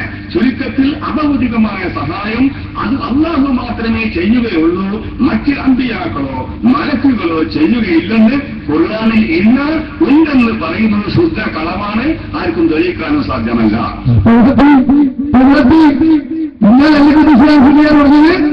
അള്ളാഹു മാത്രമേ ഭൗതികമായി നമ്മെ സഹായിക്കൂ. നിങ്ങളുടെ ജീവിതത്തിൽ ഇടപെടൂ എന്ന ഉദാഹരണ വാദം തെറ്റാണ്. അള്ളാഹ് പറയും മലക്കുകൾ നമ്മൾ സഹായിക്കുന്നു. ഖുർആനാ പറഞ്ഞത് മലക്കിന്റെ സഹായം അഭൗതികമാണ്, ബന്ധങ്ങൾക്ക് അതീതമാണ്. മരിച്ചവരെ കുറിച്ച് പ്രാർത്ഥിക്കാനുള്ള തെളിവ് ഖുർആനിൽ കൊണ്ടുവന്നു. ഇത് അംഗീകരിച്ചാൽ ഇപ്പോൾ അംഗീകരിക്കാം. നവമടമുറിയോ ഇതിനു മുമ്പ് കല്യാണത്തിൽ അകപ്പെട്ടുപോയ മടമുറിയോ ഈ സമാധാനത്തിലേക്കല്ലേ നോക്കിയത്. ഇതാണ് മോഹിനികൾക്ക് നേരെ ശിർക്കാവുവെച്ചാൽ നേരെ ശിർക്കിലേക്ക് പോകും. ഇനി തൗബ ചെയ്യണമെങ്കിൽ പ്രലോഭത്തിൽ മോഹിനിയായ ഞങ്ങളൊക്കെ ഈ പണ്ഡിതന്മാർക്ക് നേരെ ദോഷമുറപ്പേ ഞങ്ങളുടെ നേരെ ആരോപിച്ചതാണ്. അമലുകൾ വന്നതുണ്ടെങ്കിൽ അതെടുത്ത് ഇൻഷാ അല്ലാഹ് ഈ പൗരന്മാരും അതിലേക്ക് കിട്ടും. തൗബയിൽ വന്നിക്കോളി. ഇനി ജിന്നിന്റെ പ്രവർത്തനം അഭൗതികമാണ്, ജിന്ന് അഭൗതികമാണ് എന്നാണ് പറഞ്ഞത്. ഇനി അത് മുഴുവൻ തകർത്ത് തരിപ്പണമാക്കുന്ന മുജാഹിദ് പ്രസ്ഥാനത്തിന്റെ ആദർശം ഇപ്പോൾ ആ ശിർക്കിലകപ്പെട്ട് ആ വഴിയിൽ നീങ്ങുന്ന അനസുമുസ്ലിയാൻ തന്നെ കൃത്യമായി മുമ്പ് വിശദീകരിച്ചത് കേട്ടോളൂ. അതാണ് നമ്മുടെ നിലപാട്. അന്നും ഇന്നും എന്നും അതിൽ നിലനിൽക്കുമ്പോൾ ഇവർ ശിർക്കിലേക്ക് പോകുമെന്ന് ഇവർ കുബൂരിസത്തിന് മറുപടിയത്തിന് ബാധക്കാരാണെന്ന് ബോധ്യമാവും. ജിന്നിന്റെ പ്രവർത്തനം അഭൗതികമല്ല. വൈദികർക്ക് സഹായിക്കാൻ സൃഷ്ടികൾക്കാർക്കും സാധ്യമല്ല. അള്ളാഹുവിന് മാത്രമേ കഴിയൂ. കാര്യകാല ബന്ധങ്ങൾക്ക് അതീതമായി സഹായിക്കാൻ അള്ളാഹുവിന് മാത്രമേ കഴിയൂ. ജിന്ന് കാര്യകാല ബന്ധങ്ങൾക്ക് അതീതമായി ആരെയും സഹായിക്കില്ല, ആരെയും ഉപദ്രവിക്കില്ല. ജിന്ന് വൈദികര് ആരെയും സഹായിക്കില്ല, ആരെയും ഉപദ്രവിക്കില്ല. അല്ല, കഴിയില്ല. ജിന്ന് എന്ത് ചെയ്താലും എന്ത് പ്രവർത്തിച്ചാലും അത് അബോധികല്ല, വൈബല്ല, കണ്ണിലുണ്ട് നമുക്ക് കാണാൻ കഴിയില്ല. അതൊക്കെ ഭൗതികമാണ്, ഭൗതികമായ പ്രവർത്തനങ്ങളാണ്. അതിന് തെളിവാണ് 3 പുസ്തകങ്ങൾ. എത്ര കൊല്ലമായി മുജാഹിദുകൾ എഴുതിയിട്ട് അതുപോലും വായിക്കാതെ അതുപോലും പഠിക്കാതെ മുജാഹിദുകൾ ഇപ്പൊ കണ്ടുപിടിച്ച നിലക്ക് എന്താ സാഹിബ്, ആരെങ്കിലും ചപ്പാത്തി ചപ്പണമെങ്കിൽ അത് കയറി നിങ്ങൾ ചപ്പാത്തിക്കണം എന്തിനാ? എന്തെങ്കിലും സ്വന്തമായിട്ട് വായിച്ചു പഠിക്കണ്ടേ? ആരെങ്കിലും കൊണ്ടുനടക്കണ കണ്ടപ്പോ കൊള്ളാലോ അത്, നമുക്കും പറ്റും, നമുക്കിറങ്ങാം. അങ്ങനെ ഇറങ്ങിയിട്ടുണ്ട്. അത് ഞാൻ ഇൻഷാള്ള കുറച്ച് സമയത്തിന് ചെയ്ത് ഇയാളെന്നെ പറയണ്ടേ പെട്ടത് അല്ലേ?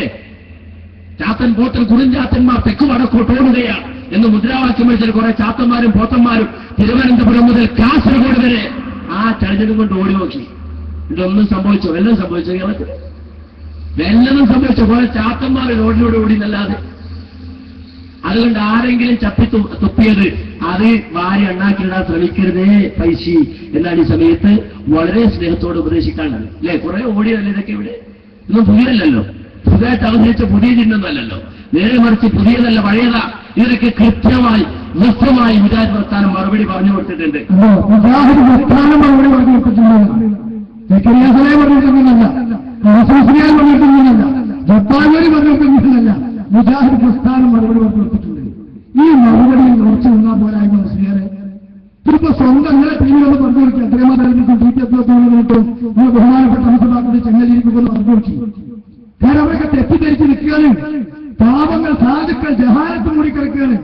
അല്ലാഹു തആല ഇത് മനസ്സിലാക്കാനല്ല തൗഫീഖ് നൽകട്ടെ എന്ന് പ്രാർത്ഥിക്കാനുണ്ടാവും. എത്ര കാലം അന്ധവിശ്വാസത്തിന് അകപ്പെട്ടിട്ട് അതിൽ നിന്ന് കിതാബിന്റെ രഹസ്യം ബോധ്യപ്പെട്ട ഹക്ക് ഉൾക്കൊണ്ട് ഈ പാതയിൽ ഷഹാദത്ത് എന്ന് ചൊല്ലി മരിക്കണമെന്ന് നമ്മളും മക്കളും എല്ലാവരും ആഗ്രഹിക്കുകയാണ്. ഈ ആഗ്രഹം നിങ്ങളെക്കാൾ സ്നേഹം ഞങ്ങൾക്കാണ് നിങ്ങളുള്ളത്. പക്ഷെ മനസ്സിലാക്കാനുള്ള കഴിവുള്ള കിട്ടില്ല. നിങ്ങൾ എത്ര സ്നേഹിച്ചിരുന്നു എന്ന് പാരപ്രലോകത്തിറപ്പിന്റെ കോടതി വരുമ്പോൾ പണ്ഡിതന്മാരെ നിങ്ങൾക്ക് മനസ്സിലാകും.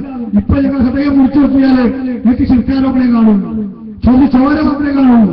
നിങ്ങൾ എത്ര സ്നേഹിച്ചിരുന്നു എന്നുള്ളത്, നിങ്ങൾ ഹിദായത്തിലാകണമെന്ന് ആഗ്രഹിച്ച് കരയുന്നത് എത്രയാണ് നിങ്ങൾക്ക് ഇപ്പോൾ മനസ്സിലാവില്ല. അതുകൊണ്ട് ചപ്പിച്ചുപ്പിയ വളഞ്ഞു വിളിച്ച ഈ ശിർക്കാരോപണം വലിച്ചെറിഞ്ഞവരിൽ നിന്ന് ഏറ്റുവാങ്ങി കേരളത്തിൽ ചാത്തന്മാര്, കുറുഞ്ചാത്തന്മാര്, പോത്തന്മാര് ഓടിയതുപോലെ ചാത്തന്മാരായി, കുറുഞ്ചാത്തന്മാരായി ഓടിയാൽ നിങ്ങളുടെ സമൂഹത്തിൽ നിങ്ങളായി നയിച്ചു പോകേണ്ടി വരുമെന്നാണ് ഞങ്ങൾക്ക് പറയാനുള്ളത്. അതുകൊണ്ട് മുജാഹിദുകളിലൊരാളും ജനങ്ങളോട് നിങ്ങൾ തേടുന്നില്ല. നിങ്ങളിതുപോലെ ആളുകൾ വിളിച്ച് പ്രാർത്ഥിക്കാനുള്ള ഏരിയല്ല. ഞങ്ങളെക്കാലത്തും പറയുന്നത് ജീവിതത്തിന്റെ ഏത് ഘട്ടങ്ങളിലും പുഴയിലാകട്ടെ, തോട്ടിലാകട്ടെ, സമുദ്രത്തിലാകട്ടെ, ചുരത്തിലാകട്ടെ, വിമാനത്തിലാകട്ടെ, എവിടെ വെച്ചും അള്ളാഹു സുബ്ഹാനഹു തആലയോട് മാത്രമാണ് വിളിച്ചു തേടേണ്ടത്. ആ നാഥനോട് മാത്രമാണ് സഹായം തേടേണ്ടത്. അതുകൊണ്ട് ഞാൻ തുടക്കത്തിൽ ചൊല്ലിവെച്ചായത്ത് 73 സൂറത്ത് 18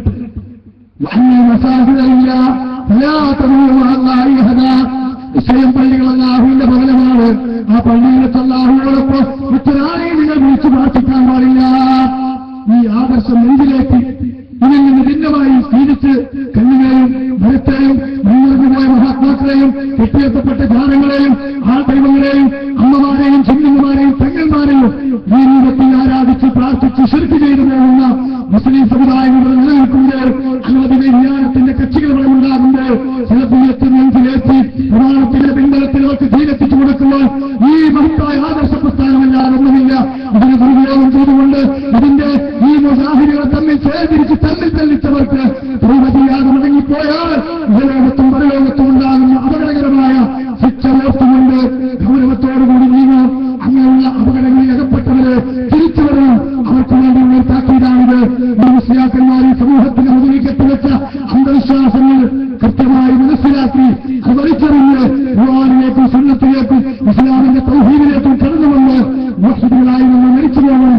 അല്ലാഹു സുബ്ഹാനഹു വ തആല നമുക്കതിനെ തൗഫീഖ് നൽകുമാറാകട്ടെ. ശക്തമായ ഇടിയും മഴയും പ്രതികൂലമായ ഒരു കാലാവസ്ഥയും കടന്നു വന്നു. പടച്ചറപ്പിനോട് നമ്മൾ ദുആ ചെയ്തു. അല്ലാഹു തആല നമ്മുടെ ദുആ സ്വീകരിച്ചിരിക്കുന്നു. അല്ലാഹുവേ നമുക്കൊരു 1000 സ്തുതി അൽഹംദുലില്ലാഹ് അൽഫമറ മുന്നിലേക്ക് നിങ്ങൾ ഉയർത്തുകയാണ്.